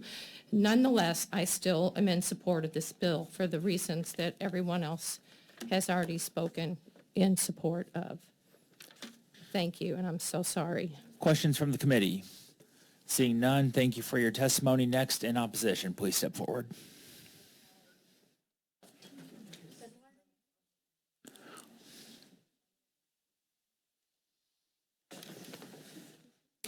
Good evening, and thank you all for your public service. A lot has been said, so I will try not to repeat things. Thank you for listening to those of us with professional or lived expertise.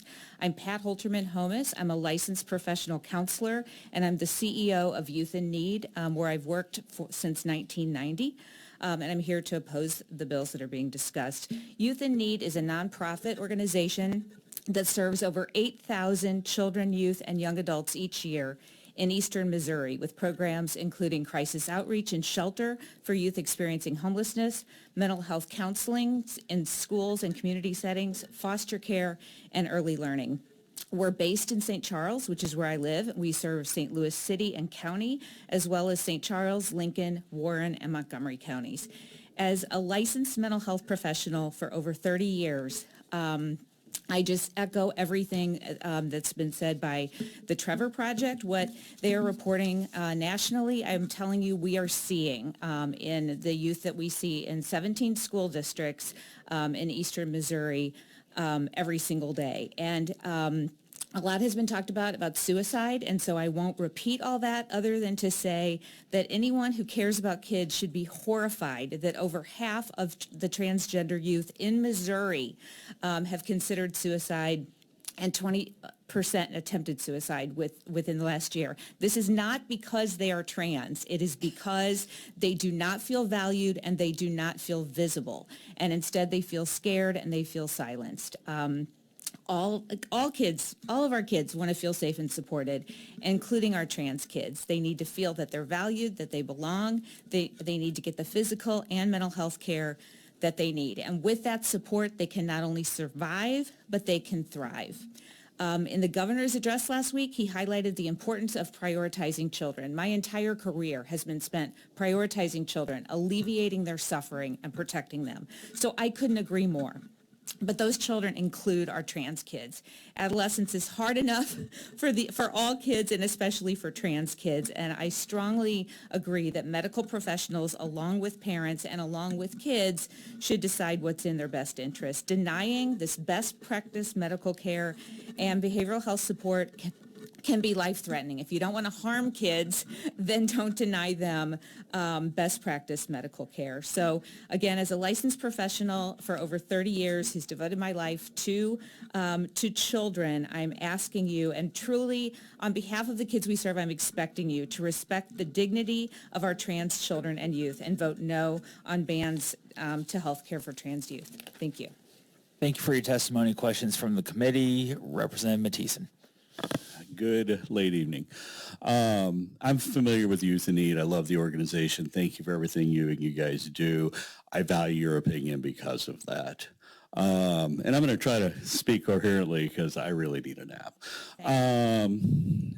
I have one question for you here, and I hope I can connect with you offline because I have a whole lot more. Because I really do want to understand the entirety of this. But as a mental health professional, at what point in the entire, scenario of really trying to work with our youth to understand why they're feeling that they don't identify with the gender they were born with, what is the ticking point? What is that line? Where do we get to the point that we need the medical intervention as opposed to continuing mental health intervention? Just help me understand. Where do we get there? How do we get there? Well, I think, if I ask that appropriately. I think other people may be able to speak to the medical aspects more. I think as clinicians, it's unethical for us to determine what a youth needs, and it's more about us listening and helping them process through things. I will say, just echoing what's been said before, a lot of times for younger children, it truly is just, if they want to dress differently or wear their hair differently or go by a different name, and it's very much just those social type support. So I think generally as a clinician, it would be parents and their pediatricians seeking out that medical care. Okay. If they want to do something further. I have this firm belief that society has created gender norms, what we expect women to act like, what we expect men to act like. And I'm just waiting for somebody to help me to understand where, where did the lines go that, that led us to this discussion? I think for youth who are trans, my understanding, and I am not a member of the trans community, but I've spoken with many trans people, and I think you should listen to them, of course. But I think it's profoundly different than just, I'm a girl who is a quote tomboy. I think it's experiencing a profound disconnect, and these kids are often truly in distress and truly suffering. And so I would be in favor of doing what is medically approved to alleviate that suffering. Thank you. I feel awkward asking a minor of the audience to tell me their life story and their tipping points, but boy, would I love for somebody to volunteer that information. So. Thank you. Any other questions from the committee? Seeing none, is there anyone else to testify in support of these bills? Okay, please come forward. Jennifer Gore, Concerned Women for America. As I sat down last night to try and prepare some type of testimony, I realized that coming up with something was probably going to be fruitless in accomplishing my intention, because I do believe that the majority of the people in the room have already made up their minds regarding these bills. In the past, the last few years, I've submitted testimony on different things, always thinking if I could just come up with some profound piece of wisdom that would resonate, but that was naive on my part. So therefore, this evening, very briefly, I just decided to use the words of another to consider. He's much more accomplished with words than I. As a matter of fact, he's the very author of life itself. In Genesis 1, God said, "Let us make human beings in our image to be like us." So God created human beings in his own image. In the image of God, he created them. Male and female, he created them. Then God blessed them. I take pause there because I just love that. I love that. He blessed them. He filled them with joy and contentment and every good thing that a Heavenly Father wanted to give them. And I believe that's been God's design from the beginning. Each one of us created for a purpose. Every single one of us. In Jeremiah 29, God said, "For I know the plans I have for you, plans to prosper you, not to harm you, plans to give you a hope and a future." All children are precious. All human beings are precious. They deserve a future filled with hope. As it says in Psalms, they are a heritage from the Lord.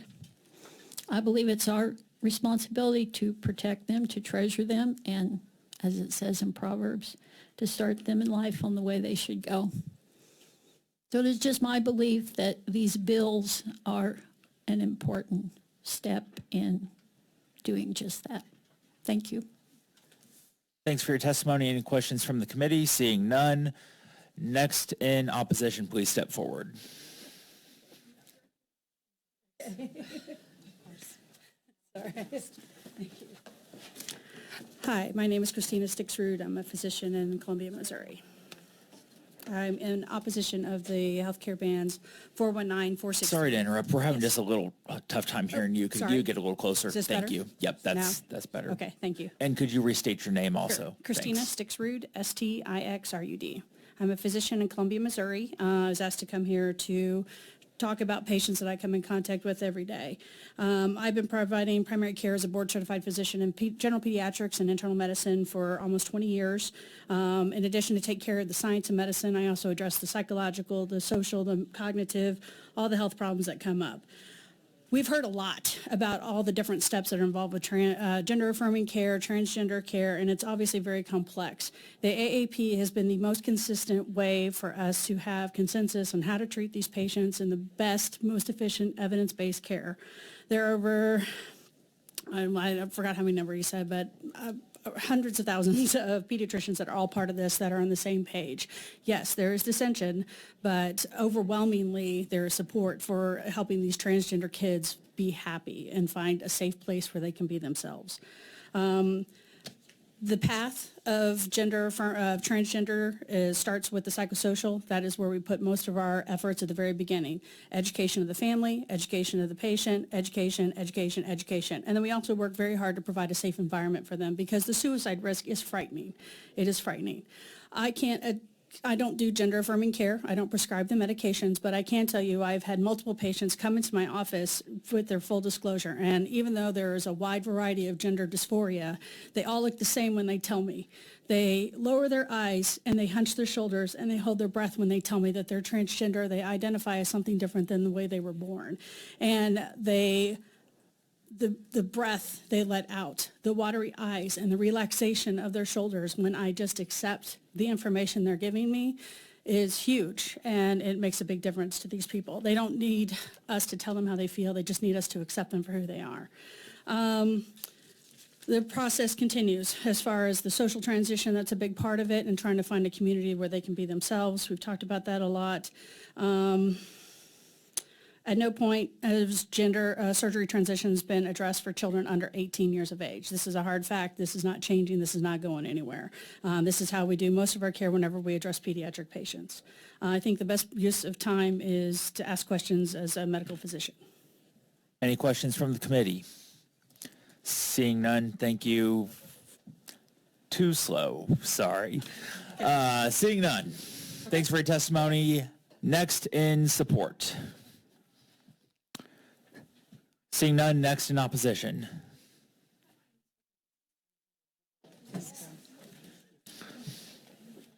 Proceed when ready. Thank you. My name is Harley. I'm here today to speak on behalf of 1,600 people that were unable to make it today, but were able to make their voices heard through a petition that me and my friends put together. Before that, though, I would like to state in response to Representative Boyd and their colleagues, the detransition rate in America is only 4% in female and 11% in males. Don't really think that that is a major thing to base this bill off of. It is also stated in the same study that the main reasons for transition is parental pressure, not because they choose that for themselves. We have accumulated over 1,600 signatures in only a week, opposing all of the bills that are targeting our LGBT friends and community today. I would like to share with you some of the statements collected from the constituents that have signed.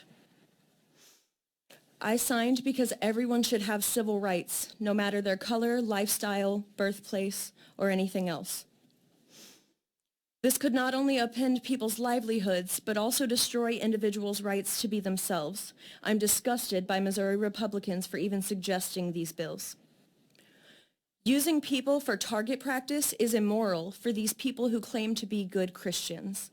This is your stairway to hell. Let's focus on banning dangerous weapons from our kids' schools, not people's freedom to express themselves in nonviolent ways. Get it together, Missouri.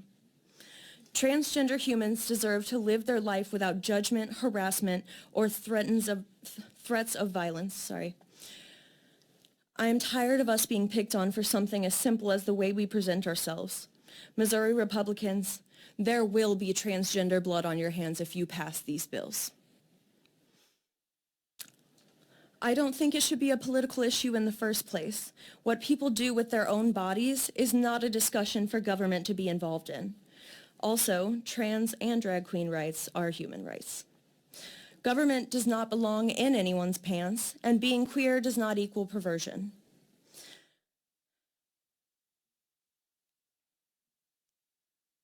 To close, I would just like to say that myself, as a non-binary person, am terrified. I am terrified of what you are doing to my friends and family. I am terrified of what it's going to look like for my future, and what I am able to do to express myself is under attack. Thank you. real quick question for me. We missed your full name up here, so could we get that just for the record, and apologies? My name is Harley Cameron. And last name? Okay, thank you. And we have a question from Representative Meredith. Sorry, if you don't mind, over here. Over here, sorry. Thank you, first of all, for being here and for sticking out. It's been a long night, but appreciate you standing up for yourself and others. I wanted to go back to that study you mentioned. I was glad you brought that up because I had read about it. I was curious if anyone else had seen that. That was from 2015, right? I do not have that much details because I put this statement together. Gotcha. Yeah. That's fine. I just wanted to say for the rest of the committee, that was 28,000 people surveyed in that. And you said 8% reported detransitioning, and 62% of those actually only did it temporarily. And I want to be clear that was the number you suggested about people expressing regret. That was regret when you talked about the reason that they Parental pressure for detransitioning, yes, right? Not for the transition in the first place, yes, but that the majority of those people said that they detransitioned for parent pressure, yes, and only 0.4% of them said they detransitioned after realizing transitioning wasn't right for them. I think that's a really important point for people to hear. I really appreciate you bringing that up. Yeah, thank you. Thank you for bringing it up. I appreciate it. Any other questions? Seeing none. Next in opposition, please come forward.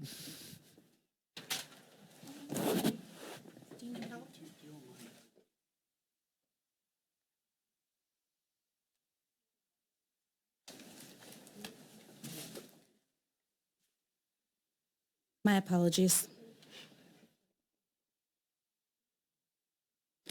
Thank you, Chairman, members of the committee. My name is Cassie Brown, and I am the Executive Director of the National Association of Social Workers, Missouri chapter. I'm a licensed clinical social worker in the state of Missouri and a therapist. There have been a lot of questions about transitioning, the purpose of puberty blockers, and why so young.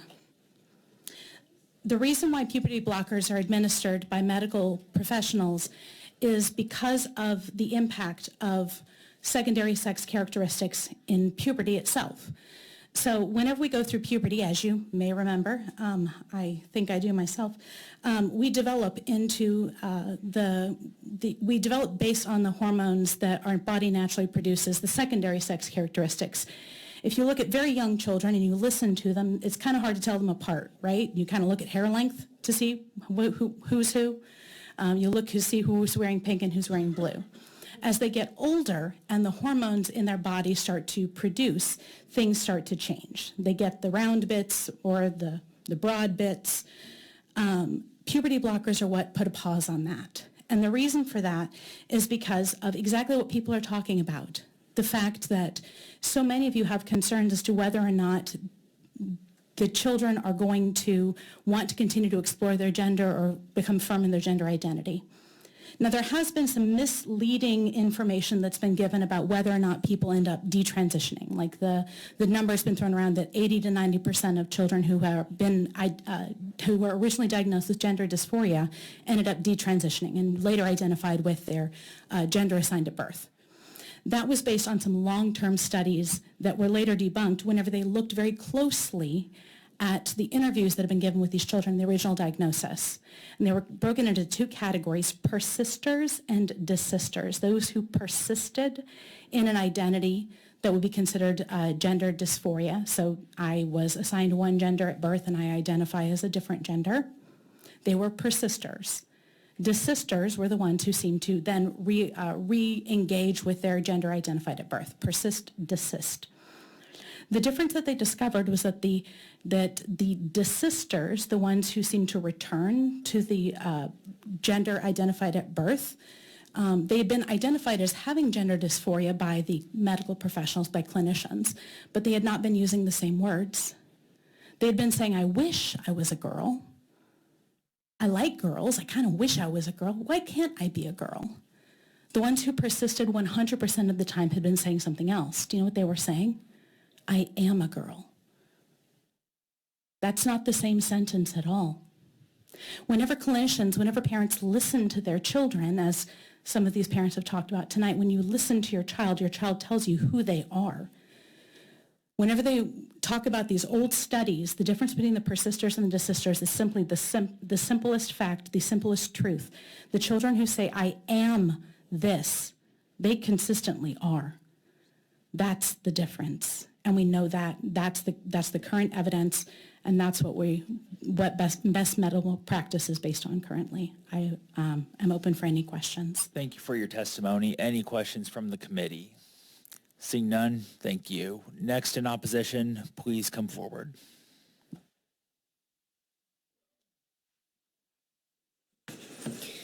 My name is Stacy Kay. I'm from Kansas City. I'm a transgender woman. I think I'm the first transgender woman to testify today. I was raised on a farm in rural Arkansas.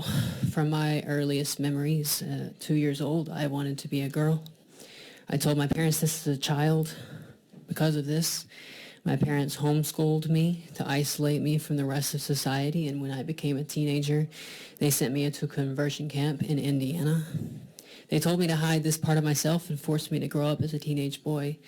My dad was a doctor, and despite the proven efficacy of hormone replacement therapy at reducing suicidal ideation in young people experiencing gender dysphoria, he refused to give me access to any of this care. Instead, I was put on every anxiety and depression drug available. But they never addressed the actual problem. I was a little girl being forced to live as a man. My teenage years were terrible. Living as the wrong gender is as horrifying as it sounds. When I graduated from college and got my own health care, I immediately started estrogen, and within a week, I was substantially happier than I'd ever been, and I never looked back. My only regret is that I wasn't able to start hormones earlier. It haunts me. There were 2 other closeted young trans women who grew up in my church, and they are both dead now. And they never even got to start transitioning, and they haunt me. This bill seeks to doom every trans kid to the same thing we went through, even if they have loving, supportive parents and a team of doctors and psychiatrists who have recommended hormones. This bill puts the government in charge of these children's medical treatment. This is not the role of the government. This should be decided by their doctors, their parents, and the children themselves. I find it offensive that some of the representatives here refer to my health care as abuse or mutilation. The only abuse I received has been from people preventing me from receiving the care. I also want to point out that there are no trans people on this committee. There has not been a single trans person come and support any of these bills. Instead of asking other non-trans people about trans health, maybe ask us for once. Ask me, why are you seeking expert opinions from everybody but a trans person? Nobody here wants the government controlling their healthcare decisions, and trans people don't deserve that either. I'm open for questions. Questions from the committee? Representative Meredith. Just thank you for being here. Can't be easy, and I'm sorry you have to be, but thanks for your courage standing up for yourself and others. I appreciate it. Thank you for your work on this committee and being here this late. Any other questions? Seeing none, thank you for your testimony. Next in opposition, please come forward.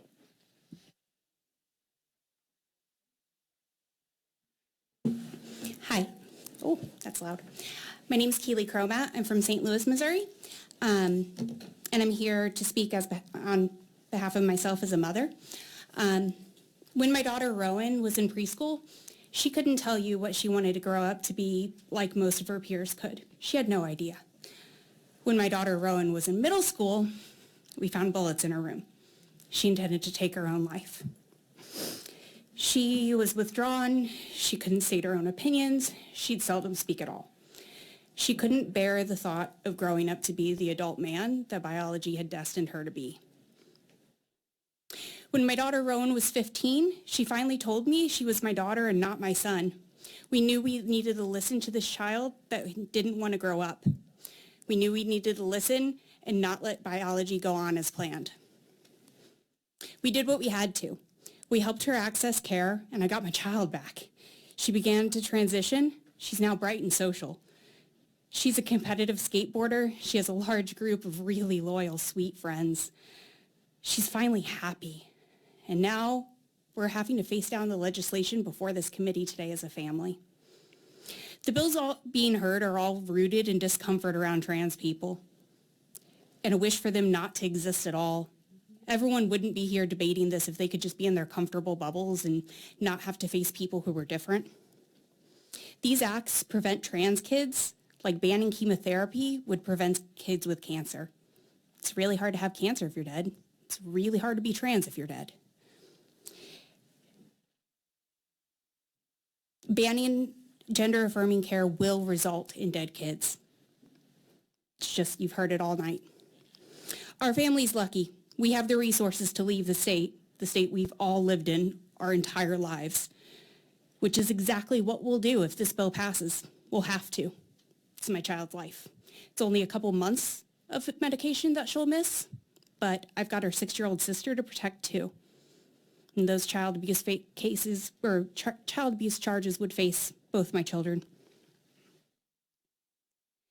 The idea that we would be turned into refugees to save our child's life due to Missouri's laws is sickening. The cowardice to target children with your culture war is staggering. Gender-affirming care is life-saving health care. Are you prepared to deny children life-saving health care? Or does that sound like the crime against humanity that it sounds like to me? Thank you for your testimony. Any questions from the committee? Seeing none, thank you. Next in opposition, please come forward.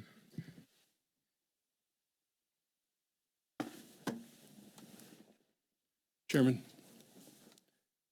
my name is Brandon Boulware. I'm a lifelong Missourian. I'm a Christian and the son of a Methodist minister. I'm a husband and the father of 4 beautiful kids, including a transgender daughter. When my wife first told me that my child might be transgender, I was skeptical, very skeptical, just like some of you might have been in that situation. I was skeptical about the entire notion of anyone being transgender, truly being transgender. It didn't make sense to me. In fact, I rejected the notion out of hand. But I did not just sit with my skepticism.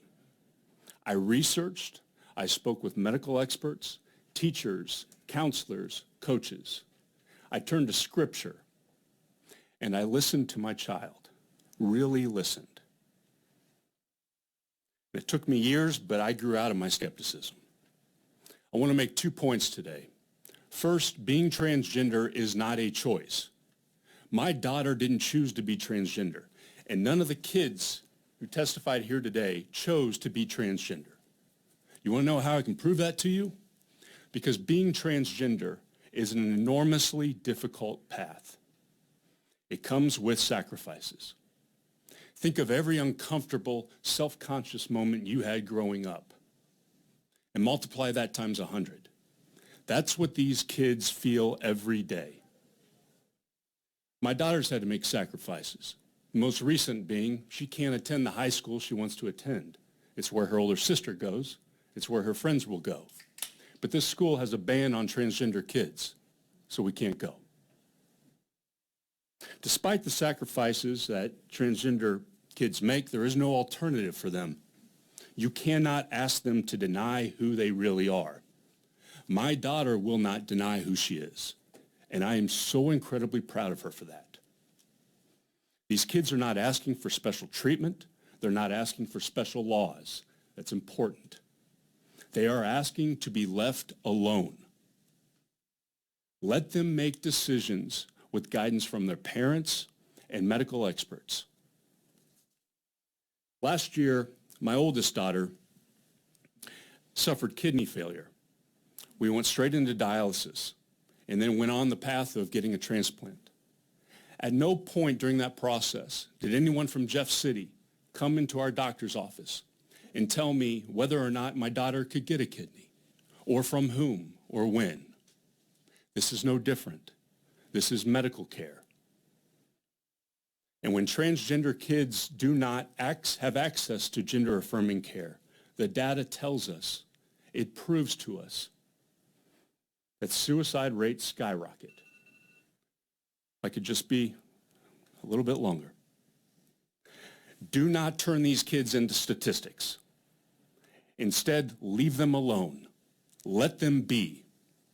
Let these kids have the opportunity to flourish, to be who they are. For those of us who think we might know better than the medical experts, let me read something very briefly.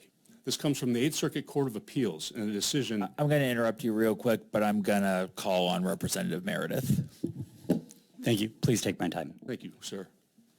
The Brandt case was decided August 2022. The Eighth Circuit Court of Appeals, it's our federal court of appeals that oversees Missouri. This court's made up of 14 judges, 13 of whom were appointed by Republicans. In the Brandt case, the Eighth Circuit Court of Appeals struck down Arkansas's law that banned transgender kids from getting medical treatment. And here's what the Eighth Circuit said. Several studies have shown statistically significant positive effects of hormone treatment on the mental health, suicidality, and quality of life of adolescents with gender dysphoria. None has shown negative effects. None. That's the record. My second point I want to make is simply this. It's also about choice. It's about your choice. In this moment, you can choose love or hate, acceptance or discrimination. We've been in this place before.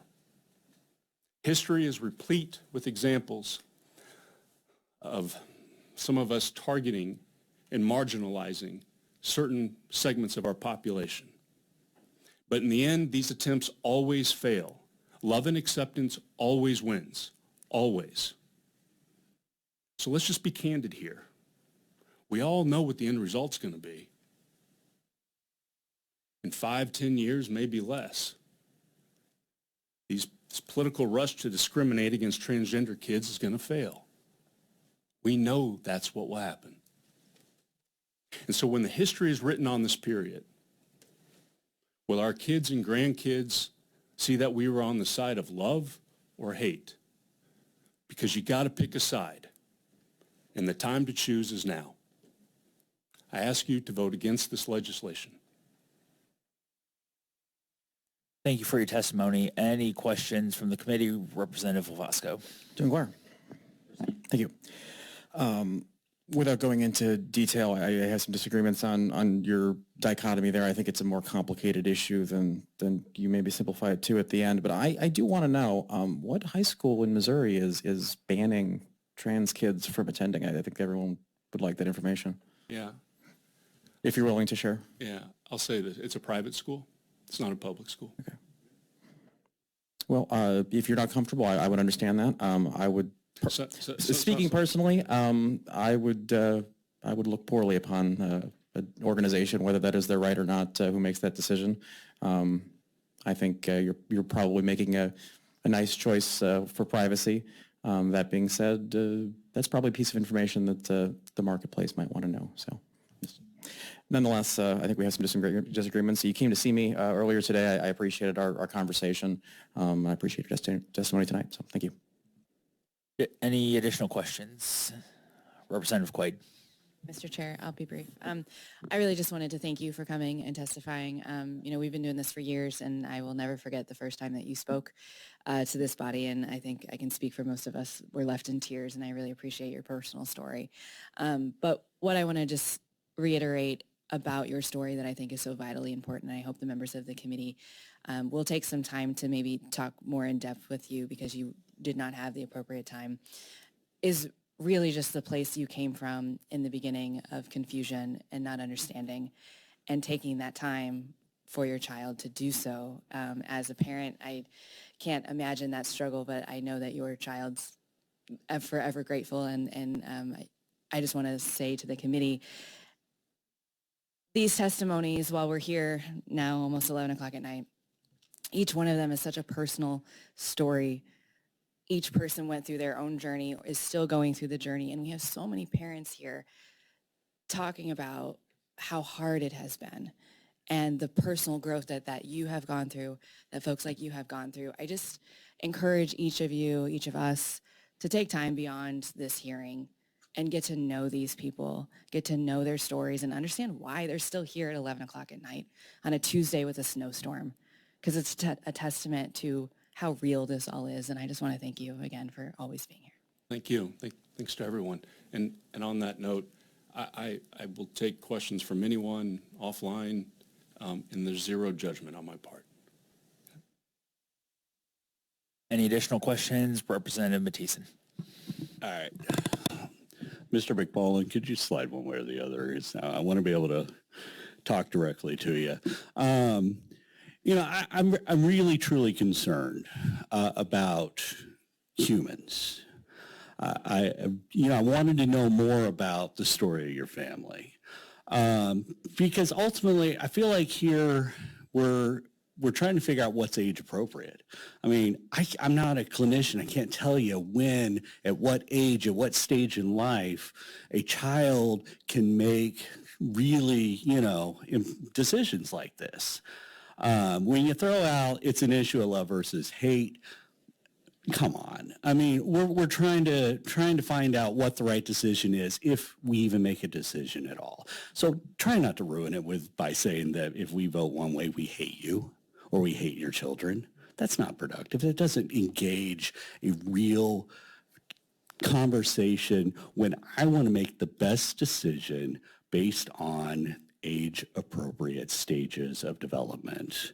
But I'd love for you to stop by my office so I can ask more questions. But can we drop the love versus hate rhetoric? All we want to do is figure out what's age appropriate. That's where I'm at in my decision on this vote, is understanding, what's happening in lives, and to know, if can a 10-year-old, 12-year-old, 16-year-old, what is the right point to really buy into medical intervention? And I'll take you up on your offer, and I will come see you. All I would say is this.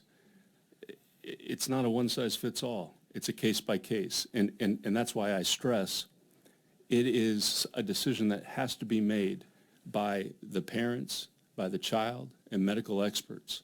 You all are not in a position, with all due respect, to arbitrarily selected, or even not arbitrarily select an age.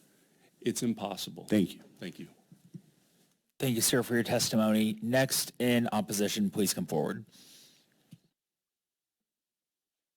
Mr. Chair, members of the committee, my name is Sarah Schlemer. I'm here on behalf of the American College of Obstetricians and Gynecologists.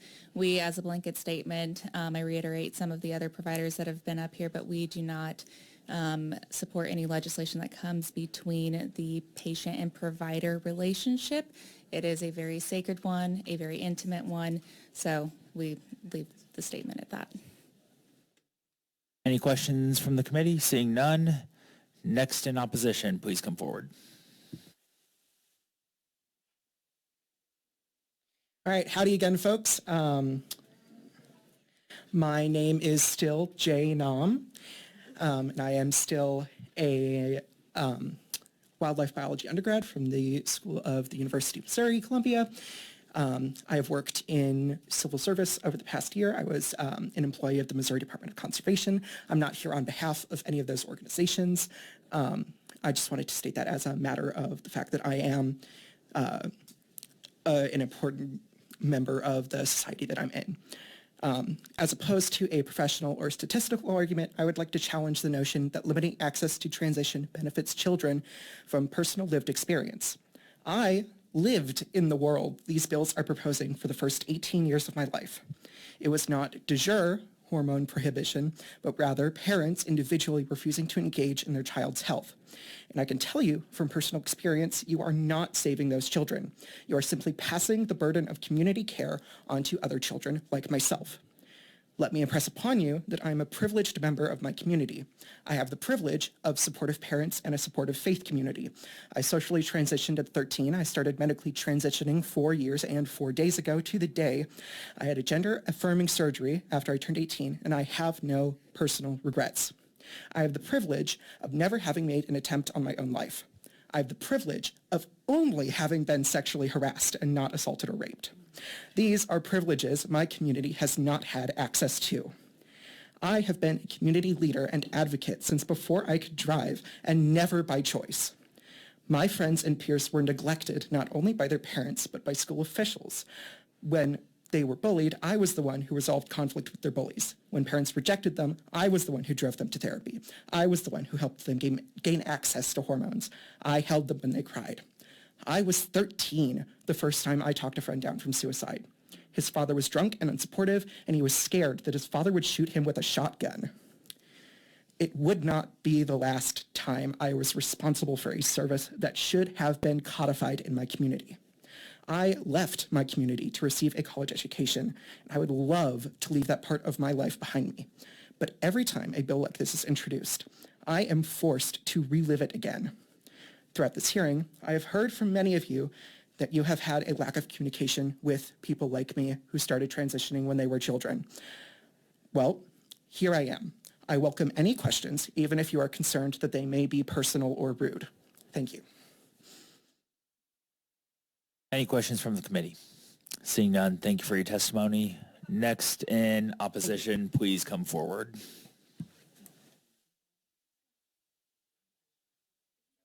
Fine. I'll jump the gun. All right. Hello, everybody. My name is Chelsea Friels. I'm not here on behalf of any organization, if you can't tell by looking at me. I am a junior at Clayton High School. I try to stay politically engaged. But even with that, I was not actually thinking about testifying in this hearing. I walked in with an extra sheet here, but I didn't think that I was going to fill it out. That is until I heard Representative Baker talking and saying that he was worried that we would be rushing into, or that your committee would be rushing into decisions without regards for consequences. And that could be something that trans people do.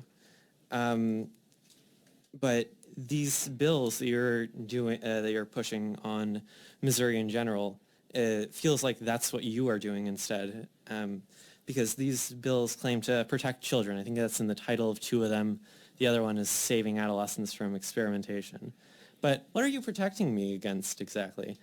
I transitioned recently, relatively speaking, and I am the happiest I've ever been. I'm not depressed anymore. I'm not suicidal anymore. I've got a great group of friends, all since I've transitioned. I've become involved in my community. I am now on the business side of the robotics team, and I have thrived and prospered. I've been moved from my standard classes into advanced placement classes because they saw that I was able to take the work once I transitioned. So why do you not want me to do this? I would like some answers, and I would appreciate, and I appreciate your time. Thank you. Any questions from the committee? Oh, Representative I was thinking Matisse. about you. All right. Okay. Thank you for participating in the process. You seem like a very mature person. That's right. And so, can you walk me through your early life? And we only have 3 minutes here. So, and we can't get too personal, but help me understand the thought process that you said, this is how I'm going to identify. And I don't know how you identify. You didn't, and what care did you seek out? Did you even know where to seek out care? Like, as a kid, how did you first approach this? That's what I'd like to know. Okay, well, they say, good stories start at the beginning. So I guess we can start there. I was born at the DePaul Hospital. Am I getting that right? Yeah, I think I'm getting that right. I was born there. The doctors identified me as a male, and that's how I lived the first 12, 13 years of my life. I started to realize something was off when I started going into puberty. I started realizing that I did not want to live my life as a man. It's not that I could not, I didn't want to, but But if you think about what the future was, for me as a man, there was no future. The future was 6 feet under. And when I realized that, and I was thinking about going there, I realized I didn't need to. And so that's why I came out. That's why I transitioned. How old are you now? How old am I now? Oh, geez, 17. 17, okay. All right. Sorry. Just I have changed more yours. questions, but No. this could go on forever. So, but thank you for being here and testifying. Of course. I welcome more discussion. My door is always open for people to stop by and just I might be ready able for to get in bizarre contact with questions your because office. you never know what mood I'm in. Well, I appreciate your time. Thanks for having me. Okay, we are going to continue to move along because we do have 2 more bills to get to tonight still, and we are going to do those because there have been people who have been waiting here all day to testify, and I think it would be respectful of us to hear what they have to say since they've been waiting so long. So with that being said, I am not going to tell committee members you can't ask questions, but please use great discretion in asking questions going forward. Next witness in opposition, please come forward and proceed whenever you're ready. My name is Jamie Cayley. I'm a 24-year-old transgender man. I grew up in Guatemala and had no access to information about trans people. But even before I knew that trans people existed, I remember being around 12 and wishing that I had breast cancer or family history that would justify a double mastectomy. I moved to California when I was 14. I started going through the process to transition and start testosterone when I was 16. Finally got to start it at 17. Since starting testosterone, my mental health became stable for the first time ever. Being able to have top surgery at 20 made me feel comfortable in my own skin. And while I was told that testosterone would lead to infertility, I have since learned that's not the case. And I am off testosterone now so that I can carry my own baby. One of the bills mentioned people coercing kids to go through transition, but from my experience being a social worker in training who has spent several years working with trans kids as well as my own experience, I can tell you that more often than not, people coerce children not to, and that behavior plus bills like these in the UK have led to 7 kids I have worked with before dying by suicide just in last year, which, by the way, that bill was mentioned. It was overruled on first appeal last June, so that healthcare ban is not in effect. If I had the chance of making myself not trans, I wouldn't take it because being trans made me the person I am today. But I sure hope my child is not trans because this is not a world that would treat them kindly. Thank you for your testimony. Any questions from the committee? Seeing none, next witness in opposition, please come forward.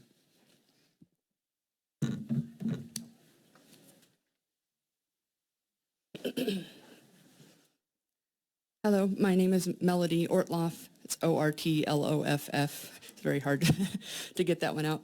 I am coming here in opposition. For myself, I am a cis woman. I have never had any indication that I want to be a man.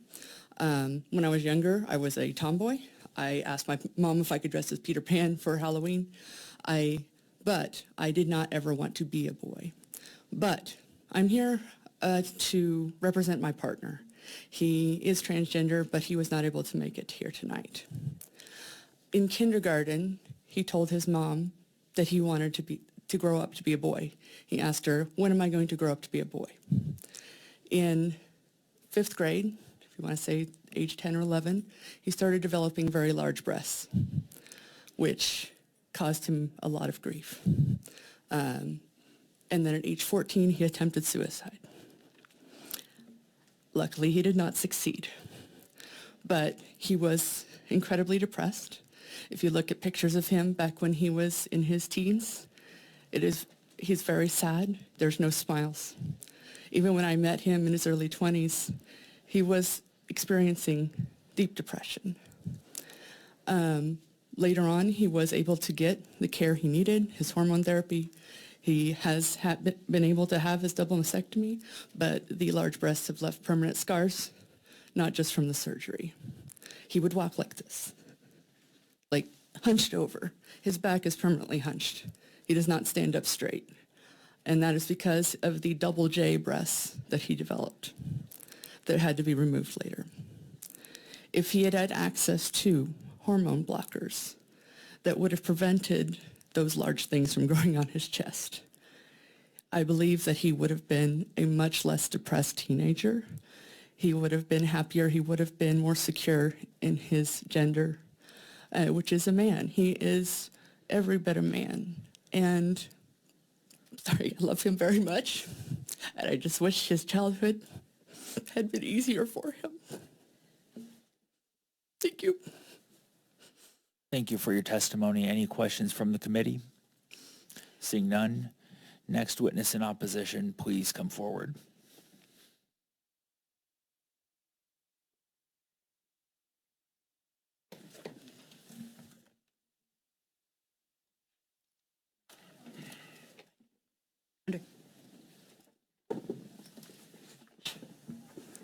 Hello. My name is Luke. Luke James. I am 16 years old, and I am here to tell you about my personal experience as a transgender youth in Missouri. Growing up, I was very outcasted among my peers at school, and I was very depressed and secluded among even just my own friend group. I didn't feel I was belonged there. I've suffered with mental health issues since I was very young, and I've always felt just outcasted from everybody around me. I entered the foster care system at the age of 14, which at that time I was finally allowed to express myself freely as a transgender male and go by my preferred name. Ever since then, my mental health and stability has gone up. And here more recently, I have been given the opportunity to begin testosterone, which has only made it even better for me. When I was younger, I attempted to take my life 3 different times because I hated myself, and I hated looking in the mirror every morning and seeing a girl looking back at me. It's torture. It really is. And you people looking at people like me and saying, no, you can't have this health care. It's not okay for you. I'm trying to help you. Makes me feel like a ghost, like you don't see me, like you're looking at someone else. It makes me feel hated. It really does. And by being given the health care that I've been given, it feels like everything's just gotten better since then. It really does. And I've found myself a nice group of friends. I'm finally fitting in among my peers. I'm finally being me. I'm open for questions. Questions from the committee? I think we may have missed your name up here, so if you could just restate that for us. Luke James. Thank you very much. Any other questions from the committee? Seeing none, thank you. Next witness in opposition. I'll just add. If you could speak into the microphone, thanks. I'll just add. I know somebody said earlier something like that they didn't imagine that someone would like wish to have a trans kid. I am a trans adult, and when I decided to become a foster parent, I didn't like say I'm only taking trans kids, but I knew that I wanted to get into foster parenting as a resource for kids like Luke. And so when he came into my house, he came in as Luke. That's all I've ever known him to be. And he didn't have to fight or prove himself to me. He said, this is who I am. And I just believed him because that's who he said he was. And it's that simple, really. Somebody else earlier, I think it was one of the bill sponsors, said, I don't know was their answer to a question. And they said that I don't know is an answer. And my kid looked at me and was like, see, I don't know is an answer. Because I don't know if you've ever parented a teenager, but I don't know is a response I get a heck of a lot of the time. And I don't know is not the answer he ever says about who he is or what his name is or who his gender is. He may say, I don't know why I don't wake up when my alarm goes off in the morning. He may say, I don't know why I didn't walk the dog today or take out the trash. But he has never said, I don't know about who he is. And it's really just that simple. I'm open to questions if any are. Any questions from the committee? I think I need to get you to state your name one more time, too. Ashley Quinn. Thank you. Thank you. Any other questions? Seeing none, next in opposition. Yeah, my name is Clark Roman. I'm really proud to call Missouri my adopted home. I've been here my entire adult life. I had the misfortune of growing up in Indiana and came to Missouri, and it's been good for me. I work here, I live here, I even pay taxes here, and what you're doing is driving off adults like me, because for the fourth year in a row, I'm here testifying against a bill like this. I'm a trans adult. I was a trans kid once. I didn't know those words. Like, I didn't have access to health care. I didn't know trans men existed, and that didn't stop me from growing up to be a trans man. But what it did do is it forced me to be miserable. It forced me to have long hair and dresses. And I remember the euphoria I felt the first time I got a short haircut. I didn't know that was gender euphoria, but boy, howdy it was. So even after, it took me a minute to realize I was queer, and it took me even longer in the support of a really loving spouse and a really loving family to come out as trans. And that's what kept me from being in that 40% of people that of trans folks that attempt suicide. Since coming out, I haven't regretted it an instant. It's been hard. It's been nonsense like this and late nights, but I haven't regretted who I am. And I really want to urge you all to allow kids just to be kids. Like, allow them not to go through suffering like I was as a kid. Allow them just to live their lives in the body that they know they have and the body that they know they want to walk through the world with. And I'm open for questions, and specifically for the Representative Matheson. I think I'm definitely getting your name wrong. Anytime you want to contact me, yeah, same. Anytime, I'd love to chat. Any questions from the committee? Seeing none, thank you for your testimony. Next in opposition, please come forward. Good evening. My name is Jen Harper, and I had a story prepared to tell you about my daughter as she transitioned and how that saved her life. But if you aren't moved by the youth that have testified before you, my story is not going to do anything. So I'm going to talk about something just a little bit different. My transgender daughter is now 19. She goes to school out of state. We have good universities here in Missouri, but our hard-earned Missouri money is supporting another state's educational institution, because my child does not feel safe in Missouri. As I was dropping my daughter off at this out-of-state school, I met a very nice woman at a gas station, and we bonded over my Love is Love sweatshirt in pretty rainbow colors. She asked about the reasons I wore the sweatshirt, and I told her a little about my beautiful transgender daughter, that I had to move out of state that day. She gave me a bit of her story. She was currently moving out of state because as a transgender woman, she could not find a job. Another Missourian flees our state. I have a good friend who until recently was a news producer at a major station in Kansas City. She had been trying to find someone to fill a position at her station and had been having no luck. She found someone through a hiring app that was perfect for the job, but the job was not perfect for her because she's a transgender woman. She replied to my friend she didn't think Missouri was a safe place for her to be. My friend asked me if there was anything I could provide that might help sway this person that Missouri is a safe place. I had to say no. If I was a transgender woman, I would not move to Missouri. We keep hearing all this talk about wanting to build our Missouri economy, get businesses to move to our state. But how can we do that when we make the state an intolerable place to live for a certain percentage of our population? Thank you. Any questions from the committee? Representative Reuter. Just an inquiry. Proceed. Can you just tell us where you live in Missouri? I live in Columbia, Missouri. Thank you. So university right there. My daughter didn't want to go because she doesn't feel safe. Any other questions from the committee? Seeing none, thank you for your testimony. Next in opposition.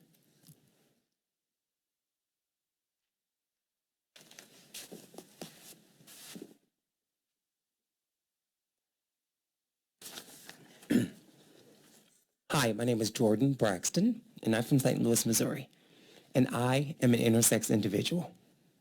I'm just going to let you look at me for a moment. This is what intersex looks like. Earlier today, Resident Sparks said that there was three definitions of what intersex is. There's only one. The definition of an intersex individual is a person that has both biological traits of male and female. We all know that gender's on a spectrum. It's not binary. There's more than men and women, and I am living proof that gender is not binary. I just say that with me. Gender is not binary. If you don't remember anything else that you hear today, remember that gender is not binary. And when you doubt that, I'll be in your dreams to remind you. So I got my intersex diagnosis when I was 52 years old. That was 10 years ago. But there was a backstory before then. A long time ago, when I was about 10 or 11, I went to my doctor, my pediatrician. I said, Doc, my body's not changing. Boys are growing penises, and my penis is not growing. What is happening? He said, let me examine you. He examined me. In fact, I had one testicle and went, oh, get dressed. I have to talk to your mother. My mom never told me what he talked about. So he told me that I was developing late puberty, that some kids don't have puberty until they're like 15 or 16 or 18. So about 16, I started going breast, and I said, Doc, what is happening? I'm still not developing like a boy. He said, that's okay. You'll be all right. So I went off to college, I went off to life. So on September 24th, 10 years ago, I went to the doctor. I was there because people said they were going to put me on a diet. And of course, before you go on a diet, what do you have to do? You have to do the blood work. So I got my blood work done. The doctor called me up and said, hey, there's something wrong with your blood. Come in, we got to draw some more blood. And I was going, oh my God, I got the cancer. So I started crying. I was like, she said, no, Queen, you're okay. I'm like, okay. So she's coming in, there was some mix up in your blood. So I gave some more blood, came back. She called me a couple of days later. She said, is there something you need to tell me? I'm like, no, you tell me, you're the doctor. She said, I need to come in. So I went in and she had the paper like this and she said, now I took your top sheet off there because I was still going by my name that I was signed at birth. And I passed this around to my colleagues. And they said, oh, that poor woman. I said, poor woman? She said, yes. We did a karyotype on you, and we all know what a karyotype does. A karyotype gives you your genetic breakdown. So my karyotype showed that a majority of my chromosomes are XXY. I'm sorry, I'll finish up real quick, are XXY. And my chromosomes, which are my secondary sexual characteristics, are female. Most men have testosterone levels between 800 and 1200. My testosterone level was 0.01. I had that much testosterone.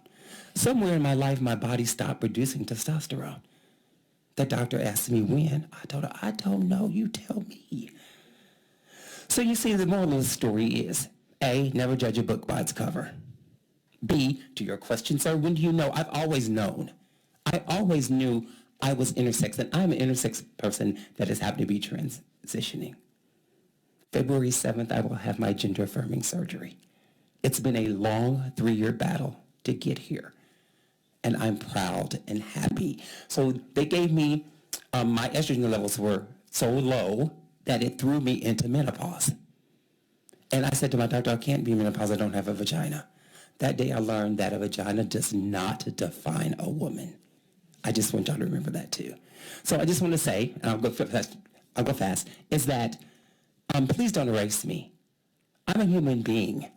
The bill that you want to pass is harmful to Missourians. It is harmful to me. So I'm here to let you put a face on what intersex looks like, because there has been some misinformation given to you this evening. I am more than happy to sit down and talk to you all. You can hit me up on Facebook at Jordan Elizabeth Braxton, or you can also hit me up at jordanebraxton@gmail.com. Thank you very much for your time. I know it's late, and I'll be here later to talk about the drag queen bills because I'm a transgender woman who does drag. So, Thank you for your testimony. Any questions from the committee? Seeing none, thank you. Thank Next you. in opposition, please come forward.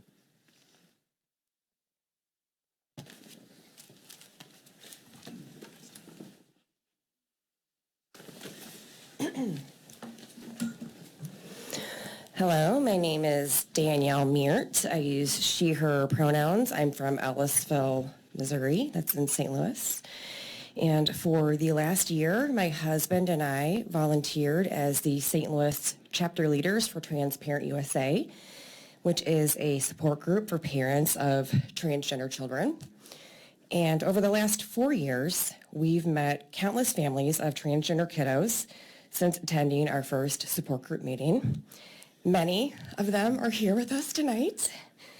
Unfortunately, many have already moved and they've left the state. We've had biotech executive, an attorney, 3 mental health professionals who works in school, all working in school districts. Like, we have a shortage of mental health professionals, and these are not gender-affirming mental health professionals. These are like in Parkway School District or Rockwood School District, like helping all of our children.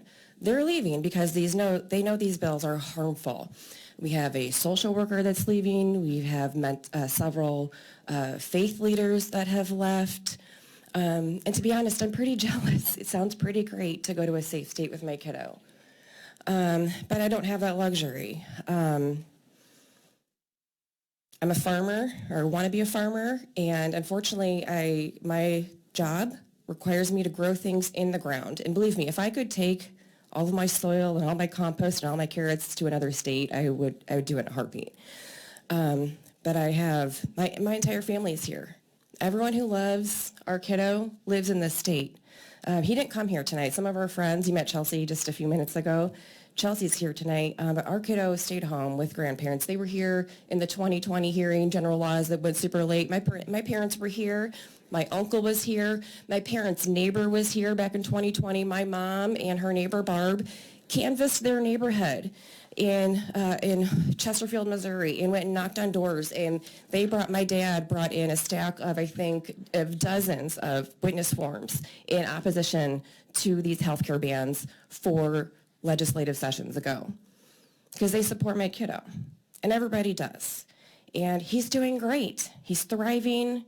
He's getting straight A's in school. He didn't want to come tonight because he's getting straight A's in school, and he doesn't want to fall behind. It's a brand new semester. And he's lucky. He's one of the kids that's thriving. He's going to do great. And we're staying here because he's old enough.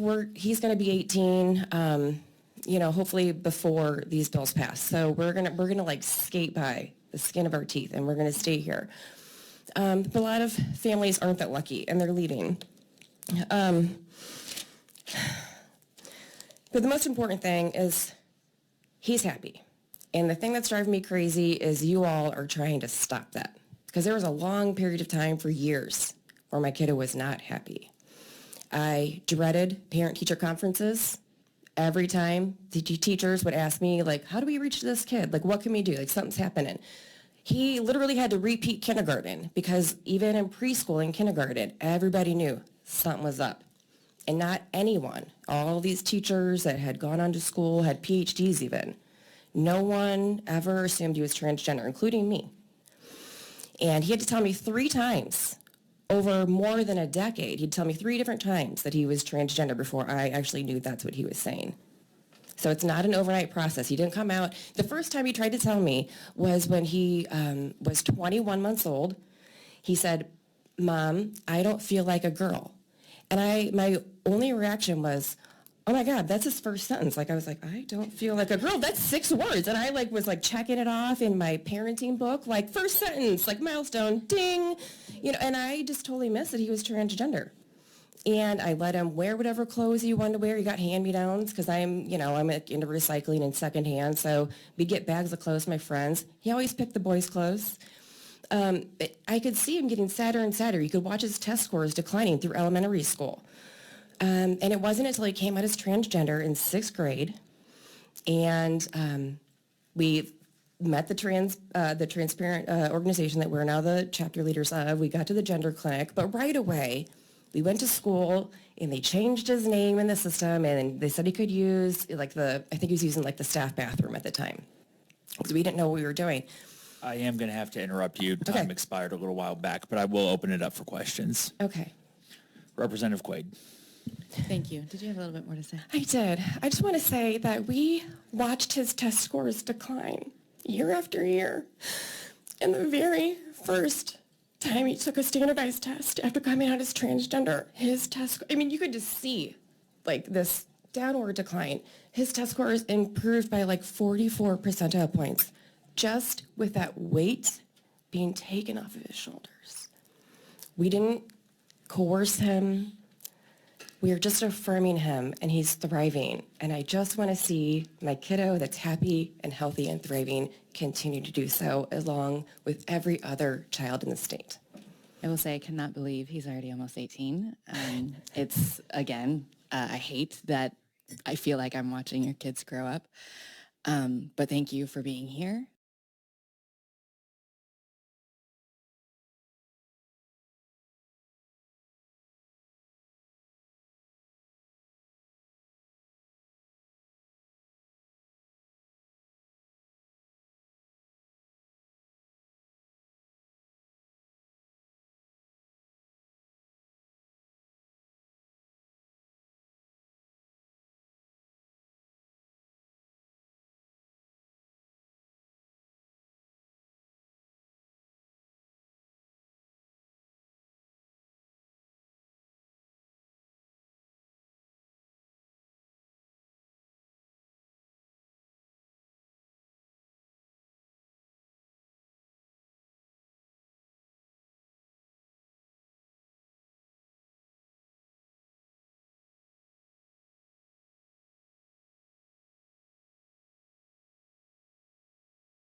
legislative diatribe of bill after bill is spewed out again this year as if trying to confirm my kid's worst fears from back then, that the world didn't want her.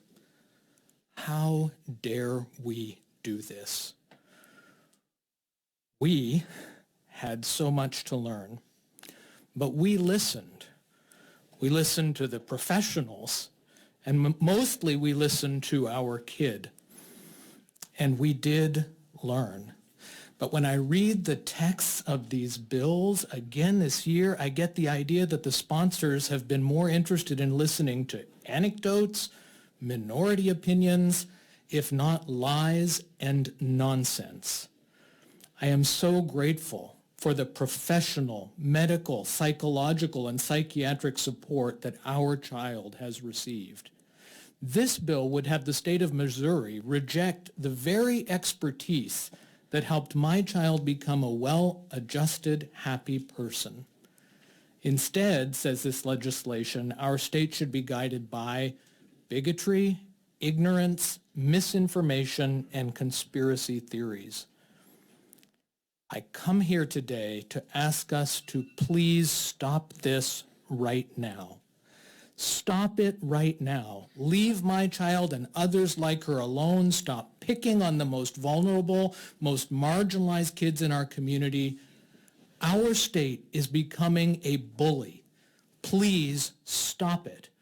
Listen to the medical professionals and listen to the kids and to actual trans people. There is so much to learn. And yes, I have waited to almost the very end because there was no way I was going to speak and risk keeping an actual trans person from speaking and giving the people on this committee the chance to ask them questions. Thank you. Please vote against this bill and end this incessant anti-trans harassment of our children. Thank you for your testimony. Any questions from the committee? Seeing none, next in opposition, please come forward. Good evening. My name is Michael Walk. I come here from St. Louis County to speak in opposition to these bills. My two children are 19 and 16 years old. While our older boy seemed to weather all the changes of childhood pretty well, our younger kid showed a lot of turmoil and struggle. Things got really tough around middle school. There was a hopelessness, a sense of being blocked off from the outside world, whether around schoolmates or family. At 14, we were alerted by our pediatrician that our child was extremely depressed. There was cutting, suicidal ideation, and the real threat of imminent self-harm. We got psychological and psychiatric help immediately, as any caring parent would do. Moods were up and down, and the drugs seemed to help for short periods, but to be ineffective in the longer term. We were on alert all the time, hoping to find a way to help this beautiful kid we love so much. Just a few months later, our child came out to us, her parents, as transgender. The person we knew as a son had known she was a girl since kindergarten, but had been afraid to let anyone know. She had lived as a boy in fear of not being accepted, all the while hating that she could not show herself as she knew herself to be. Through local health professionals, we have gotten our daughter the help she needs to live the life she needs to live. That has involved not only psychotherapy, but also hormones, which help her brain and body feel more harmonious with one another. If she had ever wavered in her belief that this is the right course for her, I would have my doubts, but she never has. Her continuing journey with gender-affirming care has brought with it an increase in self-esteem, a complete reversal of thoughts of self-harm, and decreased dosages of antidepressant drugs. By summer, we anticipate that she may be off antidepressants entirely. My daughter Samantha is a brilliant kid. She is succeeding wildly in her very difficult junior year classes. She remains in Scouts, where she is working on her Eagle project. She has helped found 2 clubs at her high school and is involved in others. Her grades are great, and watching her blossom since she revealed her secret to us has been wonderful. Treatment for gender dysphoria, my child's condition, has been studied for decades. Hormone and surgical therapies have been approved by panels of qualified doctors who have studied their results and found them effective. That's important, of course, But what's most important to me is that I can see in my child the positive effects of the medical treatment she's been given to help her live in harmony with herself. This bill would remove important treatment options, not just for my Samantha, but for countless other transgender kids who need them. I know my kid better than any legislator does, and Sam's doctor knows better how to treat her than anyone present here. Please do not remove their life-affirming care. Please vote no on these bills. Thank you very much. Thank you for your testimony. Any questions from the committee? Seeing none. Next in opposition, please come forward.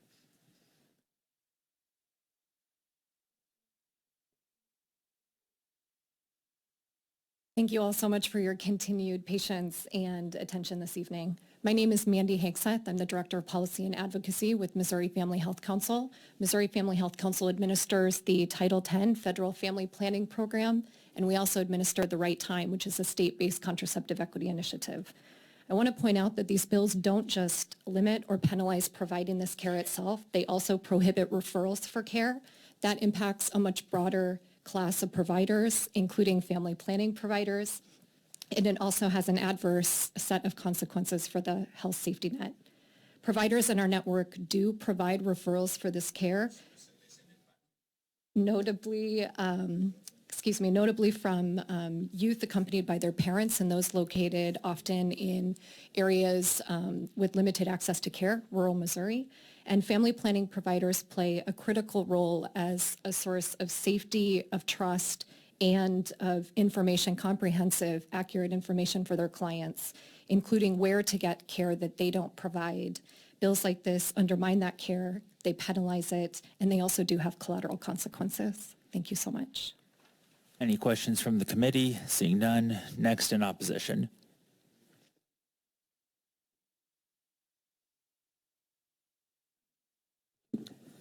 Good evening again. Thank you. Thank you all for being here this late evening. My name is Dean Anderson. I'm from Columbia, Missouri. I'm 63 years old. So I came to kind of give a little bit of historical perspective, I think. I'm a gay man. And as a kid growing up in rural Iowa, I was literally afraid for my life growing up that if the wrong people found out that I might be killed. Trans people still have that fear today. I came out in 1986 after a friend of mine named Kevin Biddle hung himself in Wolpers Hall 2 weeks after his parents found out that he was gay. Did he kill himself because he was gay? No. He killed himself because of social oppression and judgment towards him because of his sexual identity. The same thing is happening to trans people now. We have an opportunity to stand up for those people, or we have the opportunity to throw them under the bus. No one chooses to be gay. No one chooses to be trans. I ask you all, how old were you when you realized who you were sexually attracted to? Were you 20? Were you 15? Were you 14? I don't know. You know in your mind. How old were you when you identified as male or female? I'm guessing it was before you were 18 years old. That's the same thing with trans people. They're trying to tell you, this is who I am, but you're not listening. Instead, you're trying to pass laws disregarding them and their opinions about who they are and their God-given right to make decisions over their own personal body. For an organization that says we believe that government should be smaller, it's time to say government should be smaller and take government out of these very personal decisions about people's health and well-being from the people that know best. That's the people that are the most affected by it, the trans people. So I'm in opposition to this bill, and I hope you will ask yourselves those questions. How old were you when you realized who you're attracted to? How old were you when you identified as the sex that you currently identify with?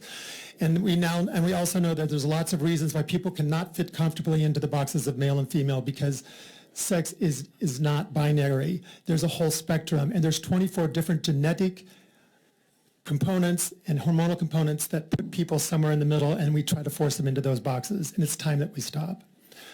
Thank you. Any questions from the committee? Seeing none, next in opposition, please come forward.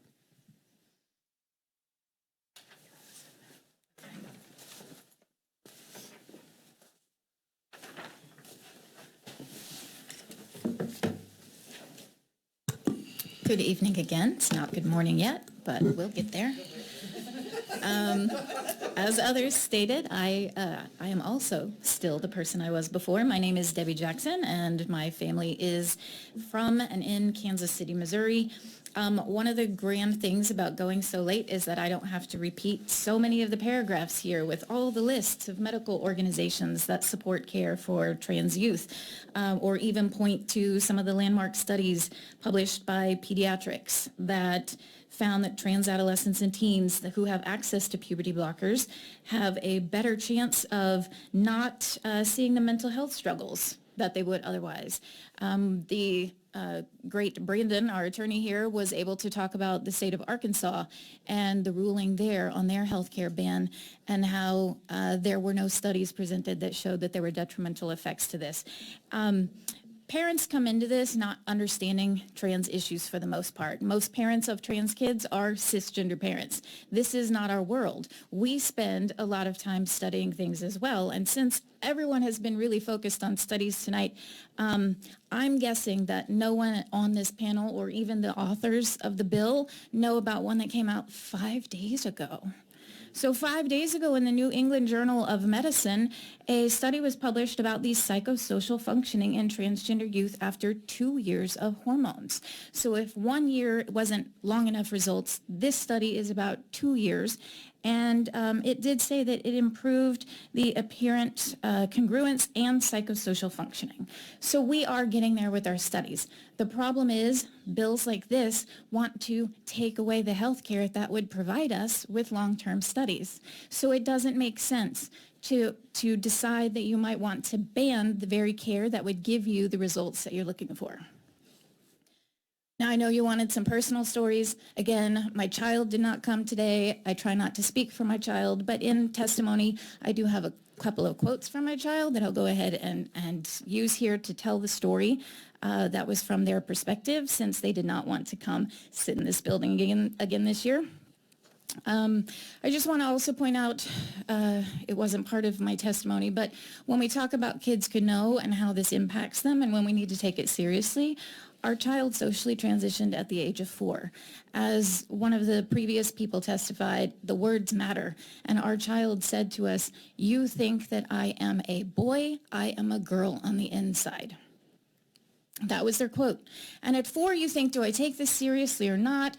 We started talking to one another. We called our pediatrician. Our pediatrician said, hey, let me get you in with the child psychologist. The child psychologist says, I don't know anything about this. Let's get you in with the gender specialist.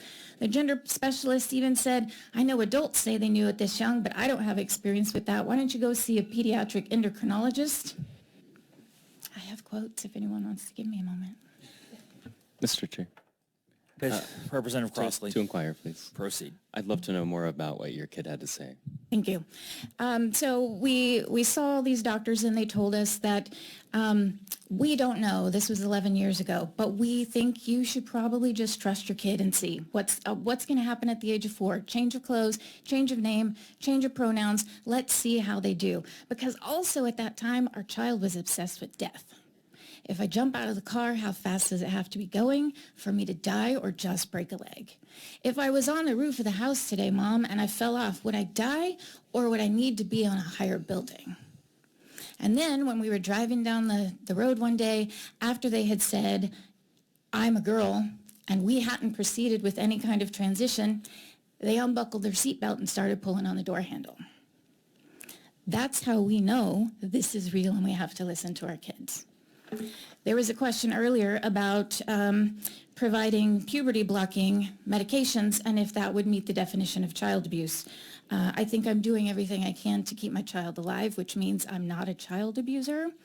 The night before our child had the procedure to get the puberty blocking implant in their arm, they'd never really had a big medical procedure at this point. They were 11 years old, and just the idea of an implant scared them. And I found them in their room crying, and they said, I'm scared to death to get an implant, but I will want to die without it. Again, getting that puberty blocker was keeping my child alive, and that is not child abuse. When we talk about these bills, my child says they want to take away the one thing that makes me feel confident about my life and that I can actually have a future. If I can't keep my blocker and hormones, I don't know if I'll make it to 18. So when you say, let's give kids until 18 to make a decision, mine might not get there if these bills move forward and pass. That's not hyperbole. I've already had a child who wanted to die at the age of 4. This is serious. And that's why naming these bills things like Save Adolescents from Experimentation or Children Deserve Help, Not Harm is so deeply personally insulting to me. Nothing about this healthcare is experimental, and nothing about these bills will save a child like mine, but these bills and even the hearings for them, hearing people talk about Satan and God doesn't make mistakes, and questioning if people can know who they are certainly do cause harm. Please do not pass these bills. Thank you so much for coming out. Thank you. Any other questions? Seeing none, next in opposition. Yes, my name is Tom Jackson still. Hopefully that doesn't change. There's nothing I can say that hasn't already been said tonight, so I think I'll just leave you with a couple small things. You don't know our children. You weren't there at 4 when they told us their affirmed gender. You weren't there when we've lost family and we had to sit through many nights of tears. You haven't been there for a decade of doctor's appointments, working with medical professionals, psychologists, the leading experts in this country's healthcare system, telling us that this is the best way to treat our child. You haven't been there, yet you sit on the other side of these desks trying to make decisions for things that you know nothing about. No one in this room is a licensed clinician, yet those people that we have entrusted with the care of our children are telling us that this is the best thing that we can do, and yet you still want to ignore that care. I know there's been a lot of things said this evening on both sides of this conversation, and I can only tell you that parenting my transgender child has been the greatest honor of my lifetime.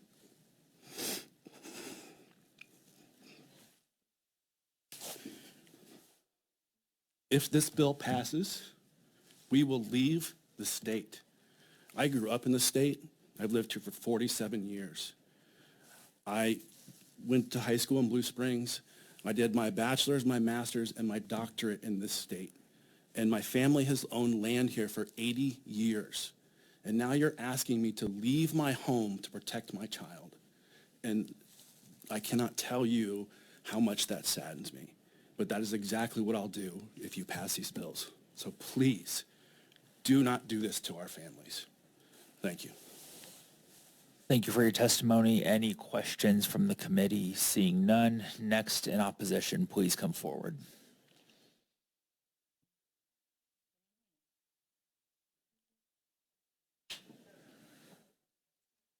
My name's Terry Nichols. My pronouns are she, her. So sorry to interrupt you. Could you speak into the microphone? My name's Terry Nichols.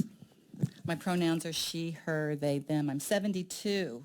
I just retired a couple months ago. I was a senior immigration officer and congressional liaison. I'm the parent of 3 and the grandparent of 6. Thanks for agreeing to hear my testimony today. I was born and raised in Missouri, and I ultimately object to the fact that you're trying to pass laws that will legislate taking away the basic rights of parents to decide direction and support for their trans children. I'd much rather you fix my roads or take care of the homeless or balance the budget. The government has no business dictating to parents how to parent to trans children. Here's 2 scenarios. You have a happy, whole, healthy child who's making decisions with his parents on his care, on his future, based on sound medical advice and research. He's excelling in sports and school. His school and his community, neighbors enthusiastically support him. He's thriving. He's happy. The second scenario, the government will pass legislation and dictate how, when, and where you will care for your trans child. That child is confused, lonely, and unhappy, and most likely suicidal. The government has no business dictating to parents how to parent their trans children. This is my story.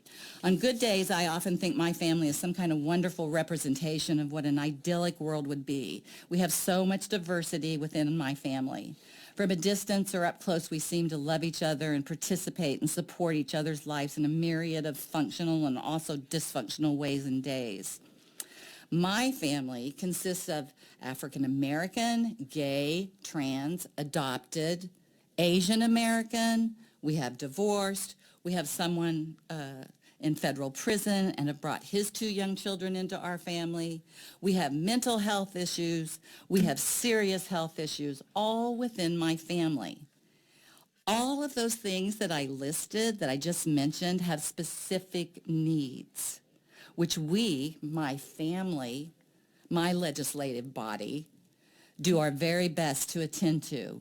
And we live a woke life. I've heard a lot about wokeness today and tonight. We're involved in art and politics and current events and healthcare and technology. I guess we'd be considered woke if you want to define us that way. We're nice. We do always try to do the right thing. We're good parents, grandparents, and good friends and good neighbors. We volunteer our time and our talents to good causes when we can. We vote. We give a loved one to a loved one or a hug and a leg up to a stranger or people that need it.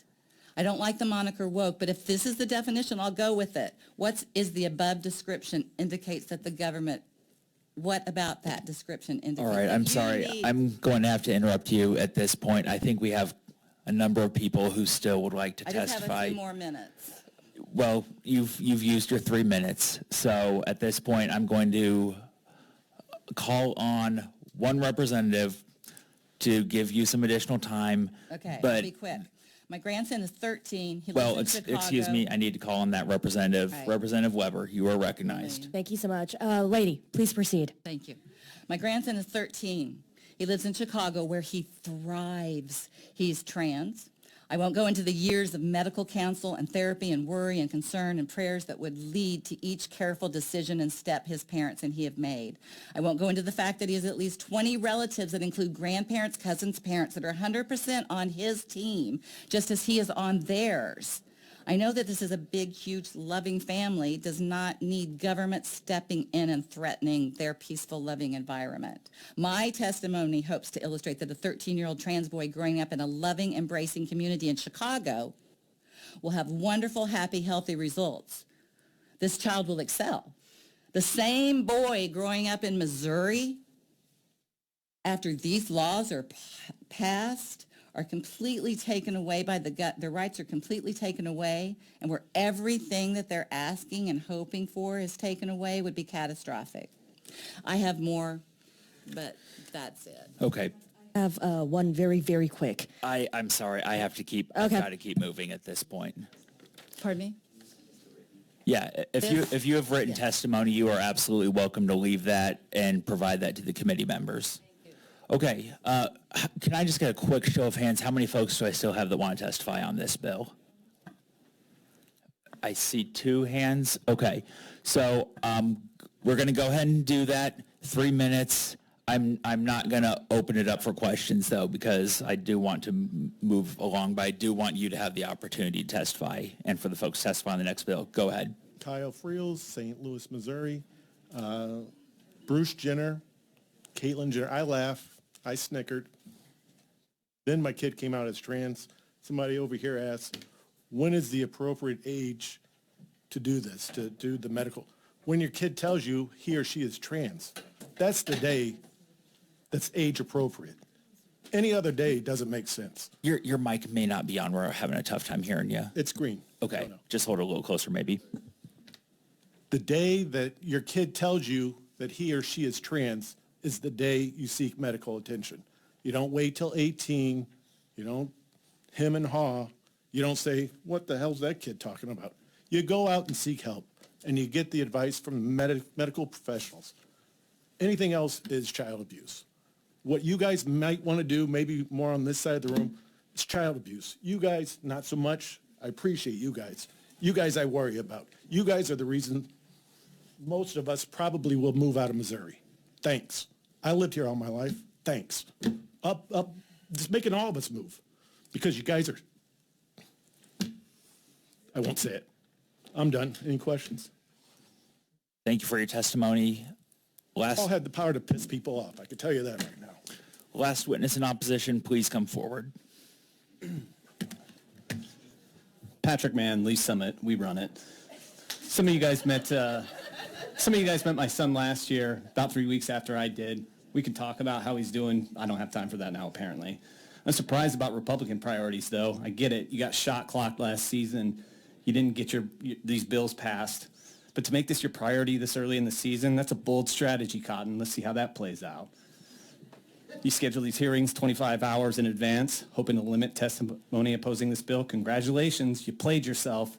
The bill sponsors couldn't even find a real expert to testify. It doesn't really matter, though. This legislation proposed by your caucus is nothing but disingenuous politicking. Now, what makes a man? Your sweet stash? Your dope beard? Your twig and berries? My dad bod? Nope. According to these bills, gender is the physiological or psychological, behavioral, social, and cultural aspects of being a male or female. So, no physical attributes of one's body. This means a 16-year-old can begin to live their life displaying those attributes previously mentioned and be completely transitioned. Representative Myers asked if a person could transition without medical intervention. According to this bill, the answer is yes. So what do they need hormones for? What do they need surgery for? It's definitely not to complete their gender transition. They're already done with that. So now you've banned them from receiving any number of elective surgical procedures by law, and you've done it based on their biological sex. Isn't that against the law? Now, what if I'm a 16-year-old and my parents marry me off to a nice Missouri man or woman, as they're allowed to do? I think that by Missouri law, I'm an emancipated adult at that point. And as an emancipated adult, I should be able to decide whether I want to be a man without a penis. Why can you dictate to me that I must have a penis? Why can't I get breast enlargement surgery? What if this has nothing to do with my gender identity? What if I just wanted to join the circus and bill myself as a man without a penis? Why would you deny me that right? Isn't that illegal? I'm sorry. All this sounds a little bit absurd, doesn't it? But so does the Republican fetish with trans kids. And all kids, really. One of you said something about parents allowing their kids to have sex with somebody, or I don't remember what it was. It's really freaking weird, though. You know, you don't have any other ideas except to point at people who aren't like you and punish them for it. That's your legislative priority. That's because you're politicking to your bigoted voters. And I'm sure it's a priority for them. I was in your district, Neosho. Are you from Neosho, right? Yeah, I was in Neosho this summer wearing this shirt. I was called an English cigarette, you know, that word they call them. And then they told me that they hope I die of monkeypox. So I'm sure it is a priority for them. You know, these kids just want to be, they want to live, they want to be happy. Restricting trans kids' access to life-saving care is an assault on their inalienable right to the pursuit of happiness. My son came to this hearing room last April, right before his 18th birthday, to testify against similar language because he knows this type of legislation, what this does to trans kids. Thank you, sir, for your testimony. We will now move to any witnesses to testify for informational purposes only. Seeing none, that will conclude the hearing on House Bills 419, 463, and 540. We will stand at ease for 5 minutes for the last